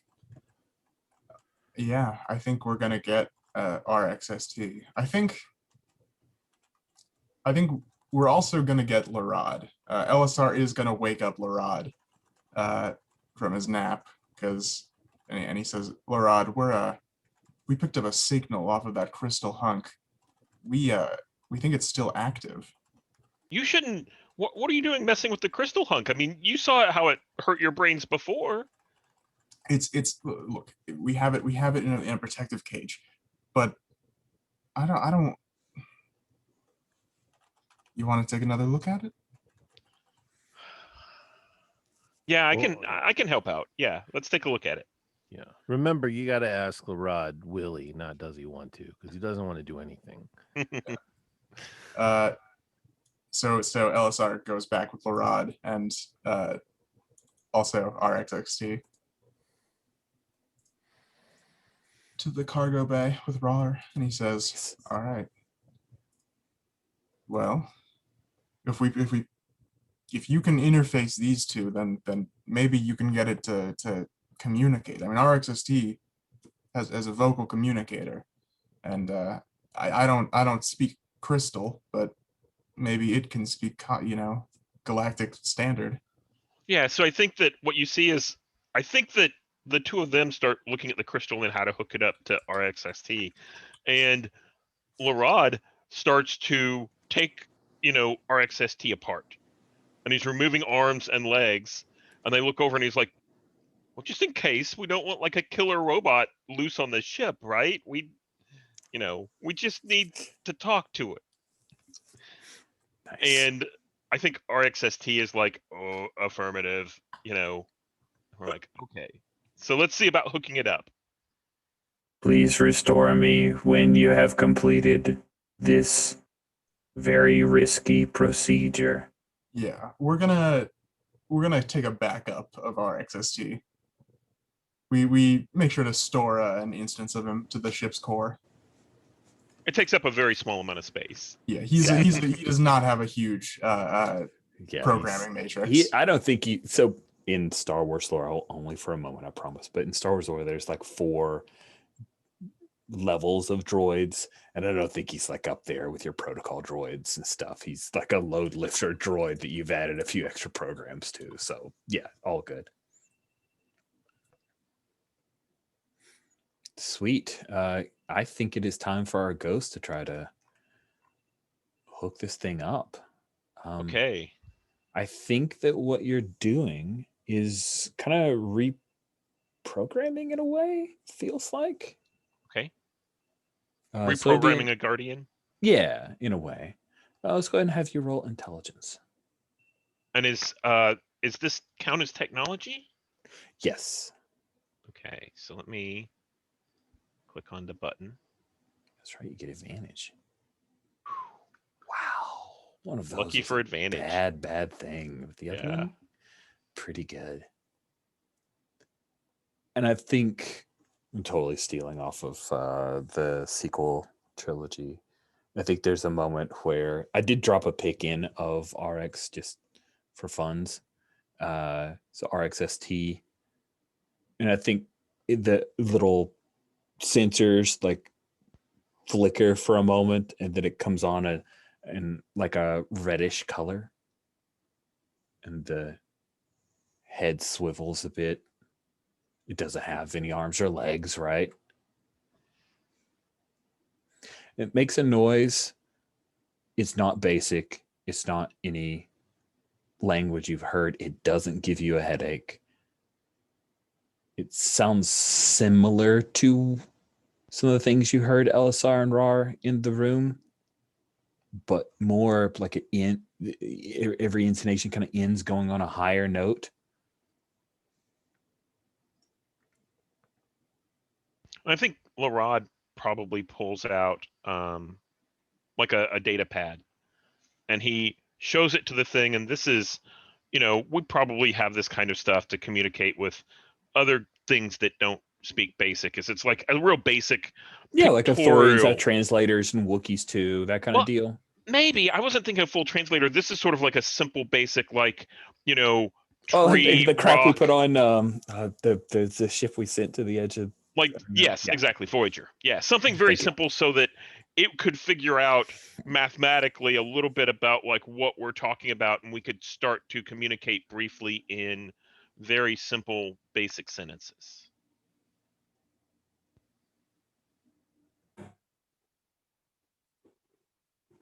What? This place. We saved you from your tomb.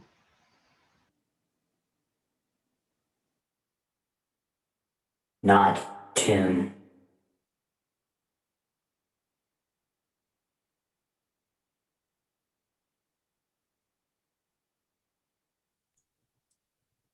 What No save.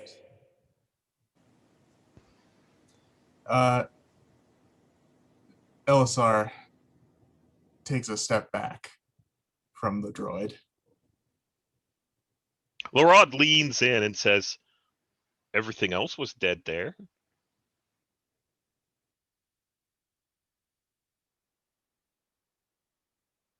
Yes. All dead.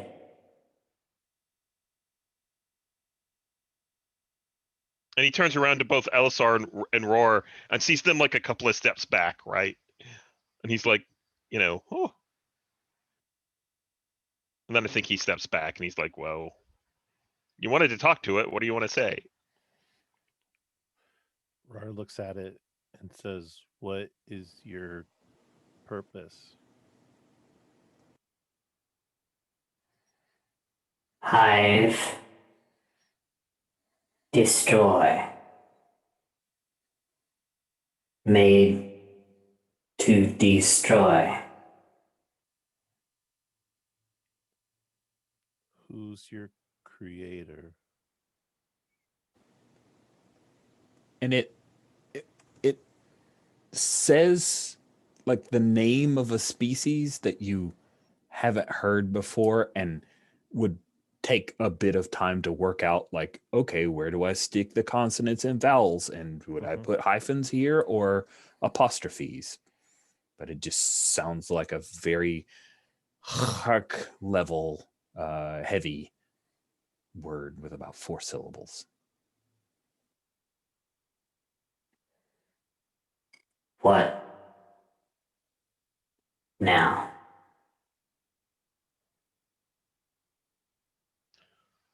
Well, now you get to destroy for somebody else. No. No? No.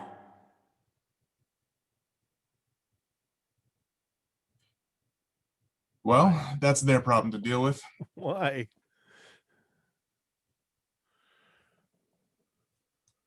No more.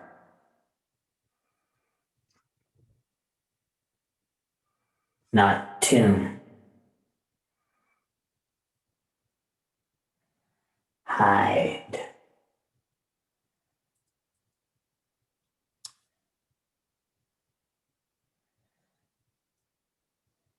No more. No more destroy.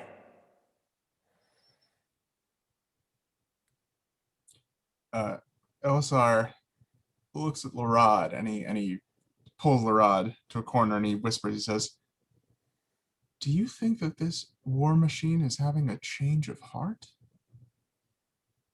I think Larod looks at it and was like, I don't. Can machines change? I don't think so. And he gets, I think he gets really intrigued. He's like, but this isn't a traditional machine, right? This, you said that this was crystalline with organic pieces and all of that. Mm-hmm. And I think Larod's going to go back and be like,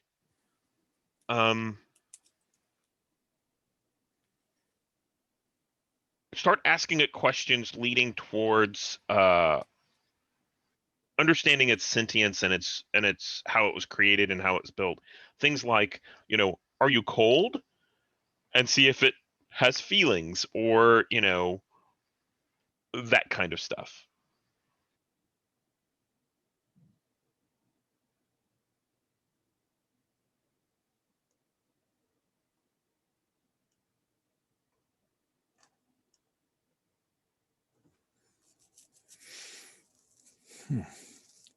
Interesting.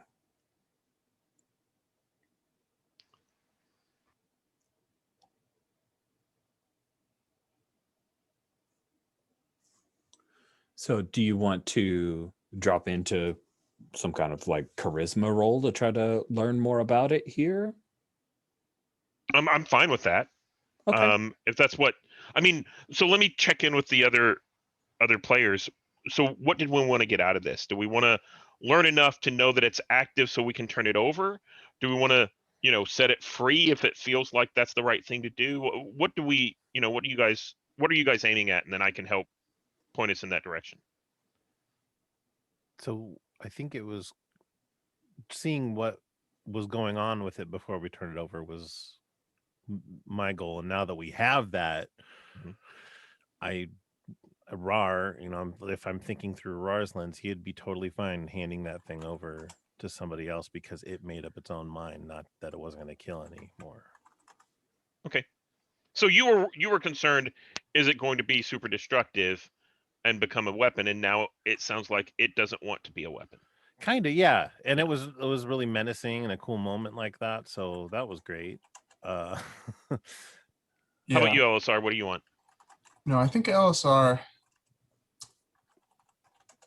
Yeah, I think Elisar agrees that this is above his pay grade, you know. Awesome. But you know, at least he's a little bit sure that one, he knows he's handing over something that works, and two, he knows he's handing over something that is not going to be helpful, right? Which are two great qualities.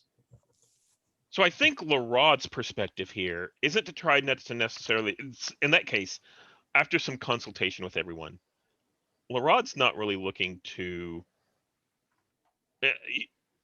he's still considering a lot of this as a machine. And in that case, he's looking to see how it was made. And then he do you know anything about this black goo? And I think he starts using it as a investigation kind of thing. Nice.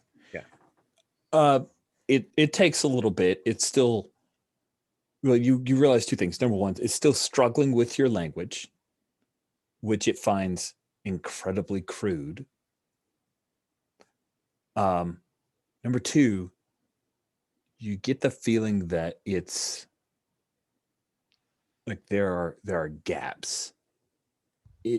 Its intelligence has degraded over time. I see. It's It's very old. Mhm. So I think anything we know about this raises the price, as LSR so eloquently put earlier. So it's like, oh, it knows it's there to kill. It can control a lot of things. It's old. You know, you might need to fill in some of the gaps with it, but you know, it can be interfaced to. Yeah. You are able to find out that that black goo was part of what it used to affix things. Like it's a type of that stuff's super sticky. If you'd stuck your hand in it, like that pipe, still there. It actually takes a specific electric charge for it to stop the cohesion. That might be worth a little bit. We, you know. Also, your contract with the overseers is for the crystalline construct. You could take that black goo and potentially sell it to someone else, or maybe you try to do it as an add-on with the overseers. Totally up to you. Yeah. So, do we want to jump ahead to you guys arriving on Lamared for the handover? So I'm okay. I'm good with that. I just wanted to ask, do we leave RXST hooked up whenever we go to the No, meet? absolutely not. Okay. We do not let them know that we hooked our droid up to this thing. Okay. So then I disconnect RXST. I do a full wipe, right, to clear out everything. I then restore the basic commands that we had in him before. And once everything's clean, I reattach the limbs. He gets back to piloting. Yeah. And I think I tell the crystal before we disconnect everything, you should sleep. We have a big day ahead of us. We're going to rest. You need to rest. And then, you know, disconnect everything. Okay. Yeah. Sweet. So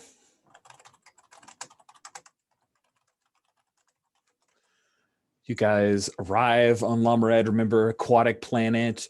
Primary species who inhabited are Moncals, Quarren, Gungans, but there is a small amount of humans. You make contact and arrive, make contact with Xenia. She asks you guys to meet her at a cantina. And I'm curious, so all three of you going, do you have the crystalline structure with you, or do you have it back at the ship? It's not a gotcha question. I just wanted to know. I think we probably have brought all of the spoils with us, right? Okay. We Cool. have we have like a one of those little like airport carts, but it is a repulsor thing, which has a couple crates of the goo and the crystal. And So you're thinking that we're trying to pawn off the other stuff on them too, instead of keeping it for ourselves, or? well, we could keep it for ourselves. What do you guys think? I think we should see what their price is. Yeah. I think everything, you know, has its price. And if it's worth more to us, then maybe we should just keep it. Yeah. And it seems like a cool thing to up this point that we haven't had any issues with this person. Yeah. So there's no reason for Xenia's us to been be- on the up and up with you guys. Yeah. Right. Okay, She tells you what she can of the overseers, but she seems pretty professional. She hasn't tried to screw you guys. Yeah. And I'm really let's roll scared up. of the overseers. I don't want to, you know, I want to be up and up with them.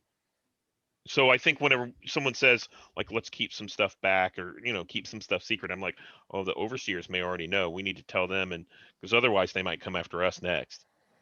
Yeah. So it's like a thing where we present everything that we got, and they're going, okay, here's the extra stuff that you said you get to keep. Great. I love it. Yeah, Nice. I think it is probably a bad idea. I think that they have established with us that it is a bad idea to not disclose what we found, because they are very well resourced, and will hunt us down if we betray them, right? So we So we're at least have pushing to those tell them the repulsors. truth, whether Yeah. they want all of this stuff, you know. But And I think the free part is like, here's our notes on what factually happened, right? We took Sure. damage. It talks in your head. It sings songs, that kind of stuff. No, if they want all the detailed data, that's an added charge. If they want, yeah. Cool. Now, if you've taken a look at the picture I have for Zinnia, she is not fully human. The overseers have done things for her. So those things that have the like weird sigils on them, those are actual like tentacles similar to the leku of a Twi'lek. She's not a Twi'lek. She doesn't have ear cones. She appears human otherwise. So she's had work done by the overseers. And when the three of you walk in, she looks over the three, and then there's a pleased smile. Perhaps she didn't know if all three of you would be arriving here or making it out of there alive. You come in with your two primary containers, and she gets up from her seat at I'm imagining, rather than a table, it's like a booth kind of deal. And she gets up from the booth, and she comes over, greets each of you with a shake of the hand. Thank you for coming so promptly. I received word of your arrival, and then you immediately contacted me. You were successful? Please have a seat. Yeah, I think we sit down LSR sits down in the office. LSR says, "Yeah, it was a dangerous trip, but we managed to retrieve some interesting information. I think we can make a very profitable arrangement for us all." I almost died. It's in the contract, Larad. It's in. We signed away that right. He hisses. He doesn't want Larad to ruin the negotiation. I'm glad that you did not. I am, honestly, glad that all of you have returned. So it seems that you have more than one thing that you are turning over to the overseers, she says, looking at the two containers that you have. You have the AI, yes? Of course. And we found, and LSR takes out the double jarred black goo. He says, "We found this. I don't exactly know what it is, but it's some sort of adhesive. I think it could be very valuable." They used it to weld together their drones, to piece them together, to hold them, and it sticks everything almost permanently unless you give it a key so that you can unstick things. Yeah, it's amazing. Wonderful. Well, that sounds very valuable. I'm sure the overseers will be pleased. And then she will, barring your permission, she wants to observe the crystalline entity that is the AI. Do you guys allow her? Laura? No, you please go ahead. No, please. Oh, I was just going to say, as she leans over, it's like, be careful. It'll talk in your brain and hurt you. Just to be silly. Yeah. Thank you for that warning, Narad. And she takes a look, and she's got gloves on, right? And she runs her hand along the one piece of the crystalline structure that is smoother. What happened here?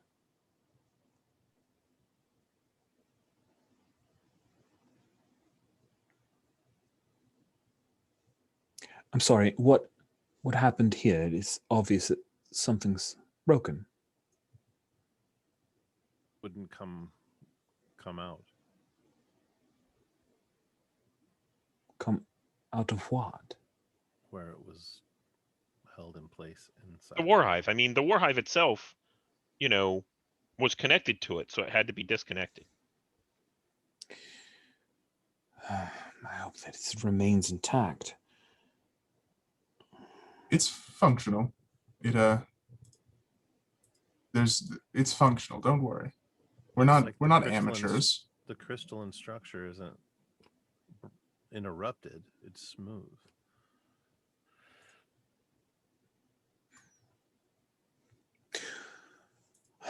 I will do my best to smooth things over. The overseers will be disappointed that it is not completely whole.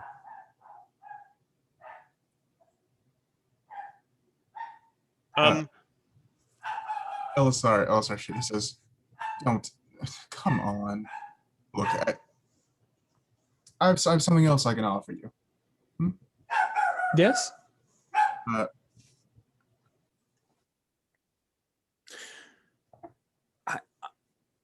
You assure me that it is functional. I'm curious why you're aware of that, but I'm sure that I can smooth anything over with the overseers. This is a fabulous find. Your success at this Golgotha is to be lauded. I'll make sure you receive your upgrades, as was promised. Thank you. Now, if you have any other job opportunities, our schedule just happened to free up. I see. That is excellent news. Of course, there is always more that the overseers desire. Excellent. Well, you know where to find us.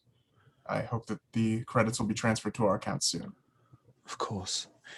And she pulls out this small case, like this size, opens it up, and pulls out this little nodule. And it's obvious that there's slight differentiations between each of them. And she hands one to each of you.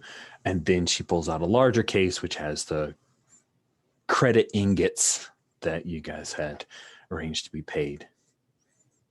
Well, I will be bringing this to the overseers, and then once they have completed that transaction, I'm sure we will be talking about the Obsidian Garden. And with that, she excuses herself. So I know this is the second of two, but you guys just made a level, and I do think this is kind of fun. So let's do the make a level stuff. Down on when you gain a new level, row 37, you will roll one hit die and add that result to your hit point total. And then you get to roll a d20 once for each attribute. If you roll over, it goes up by a point. And then each of you get to roll twice to advance one of your stats. So for example, RAR, you get to choose either strength or dexterity. You roll twice and for that opportunity. You roll twice. If you roll over on both, unfortunately, it still only goes up by one because it's an OSR game. So can't be that generous. You guys want to do this? Yeah. Sure. Fun. All right. Jeremy, why don't you kick us off? Let's go ahead and have you roll. You're rolling 70-20. Did you want to roll twice for your strength or your dexterity? I will roll twice for the dex. All right. Well, let's roll once for your strength. You're looking to beat a 12. You may want to go on quick roll and just do like 1d20. Oh, you didn't roll higher than that. So now you're going to roll 2d20. If either of those are over a 12, your stat goes up.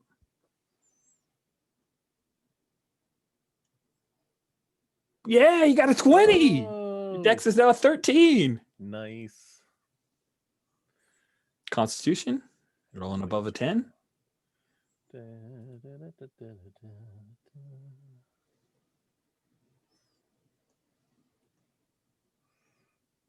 Oh, too bad.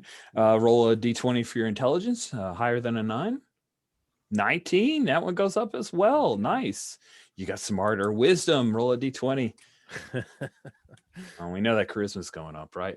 Oh, your wisdom does not go up. Now roll charisma. Anything over a 4, but a 5.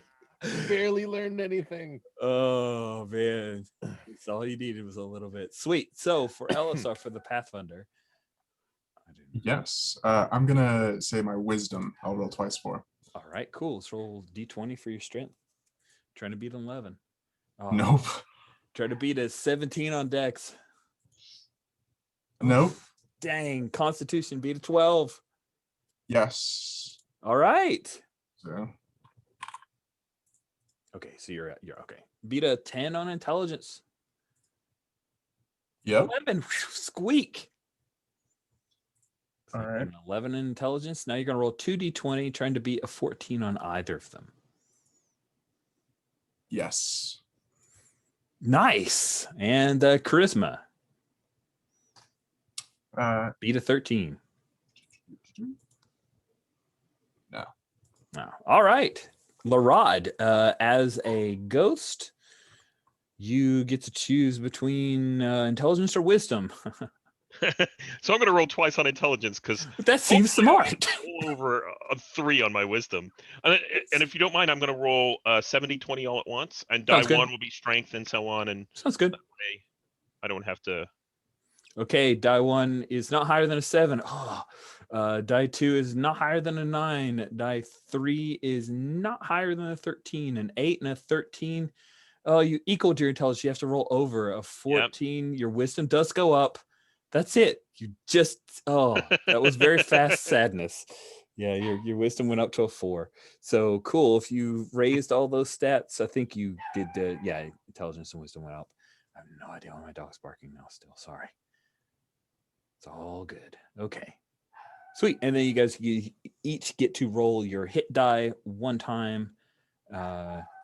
So it's a D8 for RAR.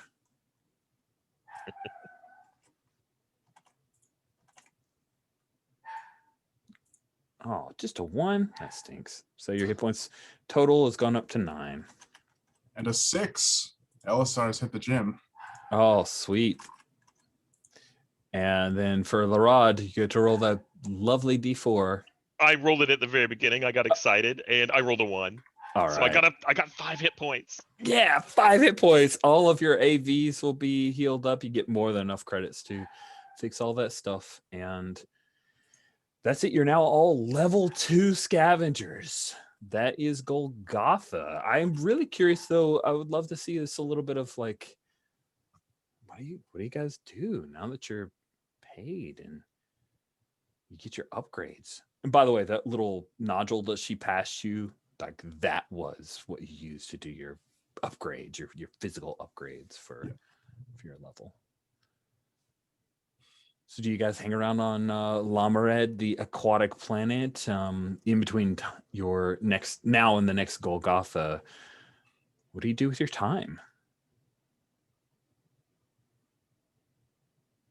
So I think Larod goes back to the ship and he kind of got used to having that mount, right? So he takes RXST because he is fumbly and can't get through anything. So he takes RXST and gets one of those like the backpack looking things that Chewbacca had to put the droid in, except it's the other way around. So it's sort of like RXST can carry him around on the next thing. And he's like, I'll be fine climbing the next War Hive. It'll be okay. Yeah. You kind of RXST mount. That's great. Awesome. What about for RAR? I think that Rar always has like a certain portion of his money that he sends back home to family back home. But lately he's just trying to help Elisar with his drive of figuring out what's going on with the real roots of the Deveronian hyperdrive. So I think we're picking up where we left off on that. Yeah, I think that Elisar is I think Elisar is in like some tech den, right? Mm-hmm. And he has a sliver of crystal, just as the tiniest chip that had, I think, cracked off while he was carving it with the vibrachety. and he had kept, and he's in this, tech den, and he says, listen, I know that these can interface with droids, and I think that this might have some very valuable, very old information on it. And he slides it over to the, shady guy behind the counter. He says, just keep me updated once you get anything out of it, all right? Oh, that sounds delicious. That is awesome. I love it. Cool. Any other last scenes for you guys, or shall we? No, I just want to comment. Laraj Drive was to find something to provide respect. I think he got further away from that because, no one's going to respect the guy riding around Baby Bjorn style.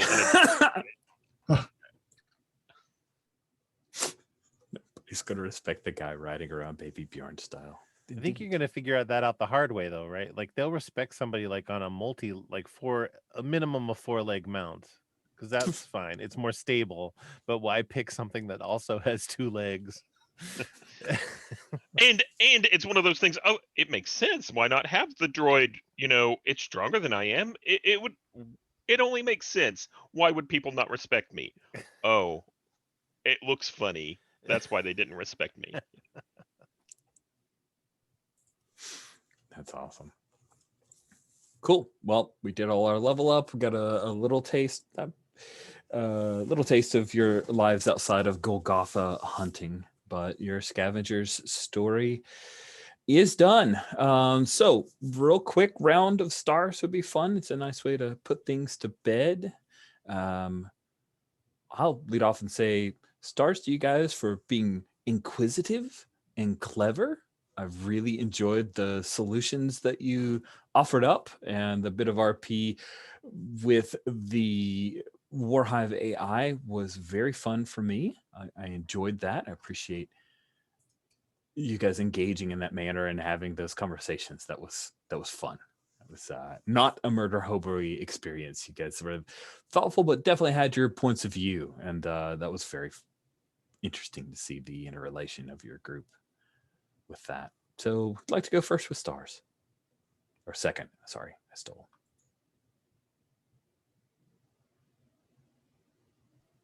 I'll go next.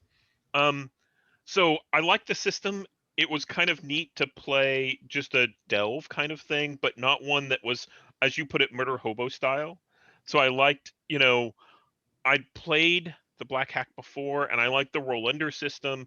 It gave me, having poor stats gave me something to kind of lean into roleplay wise, which was kind of nice. And I think the system encouraged that thinking outside the box because, it's going to be hard to deal with some things. I also really enjoyed, so I liked how we were in desperate trouble and Roar just said, I grab it, right? I'm just going to grab it and take it. And I'm like, good, because that got us out of the whole thing and was exactly how I pictured, Roar was going to deal with stuff. And I liked that at the end, I hadn't remembered that you had, chopped off some of the crystal. And I'm like, that's brilliant. I like your focus on the drive, especially at the end, where it's like, oh, let's trade this for some information on the Deveronian hyperdrive. That's really good. So yeah, I enjoyed it. That was a nice reincorporation of previously established material that I quite enjoyed. Yeah. Cool. Thank you, Stephen. Who's next? I can go.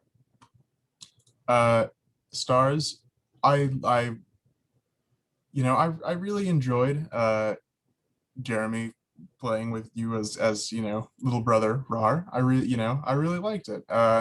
It's good to have some glue to keep a party of dungeon crawlers together, I think, because a lot of the times it can get sort of just like, what are we doing together, Mm-hmm. And I didn't feel that in this particular crawl, right? I was like, nah, these people make sense. They're working together, and these two are brothers, I get that. The family that delves together stays together. Exactly.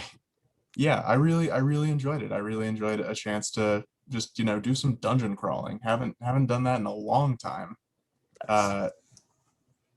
Yeah. Cool. Jeremy, what about you? I really had fun playing with all you. I feel like sometimes in these OSR systems that it can give you whatever whatever we want as a party. And I feel like sometimes we were like I wouldn't say playing against the rules, but it was more like finding our fun in between them in a way, because we know this is like, it's very easy to make this a murder hobo type thing with the stats, and if you just look at your stats and that's all there are. So I love that you guys like picked really specific kind of drives like that, because I was just like, oh, what does that mean? And it made me curious to find out. And it actually helped me limit myself, because I go, well, I'll just pick something that kind of connects to somebody. Because then it's not three of us trying to make it all about our own drives. Mine's kind of a complementary one. And I think our group kind of meshed, and anyway, I'm rambling a little bit because there's a lot of stuff I liked. But that's why I chose that drive to kind of go along with these really specific ones. And I just felt like everybody played together super well. I was really happy with the drives that you guys all chose. They were super interesting. Your backstories that you created. These are characters I'd watch on a miniseries. Like, oh yeah, I'm into the raw LSRs they go on, and poor little Larod. Man, Stevie, you leaned so hard into your crap stat. It was great. Well, that's another story I want to give out is thank you so much for putting up with the silliness and the scarediness that I did with Larod. Because, I mean, that can definitely get annoying at the table. And you have to have really good players who are, okay, yeah, I'll help you in the door. And, I'll help you not get blown up by your little bomb that you just made. I mean, I really appreciate you helping me with that. So yeah, I mean, thank you. It's kind of classic, you have the bumbling wizard basically. He's very powerful, but needs a little bit of protection, right? I love it. It's so Star Wars. It's very Star Wars, and it's very D&D, right? Yeah. It was a very good combination of the two. I really thought that they mixed very well. Cool. Well, I will bring the recording to a close. Thanks again for giving me your time a couple mornings so we could do a little space dungeon delving. Y'all, I appreciate it.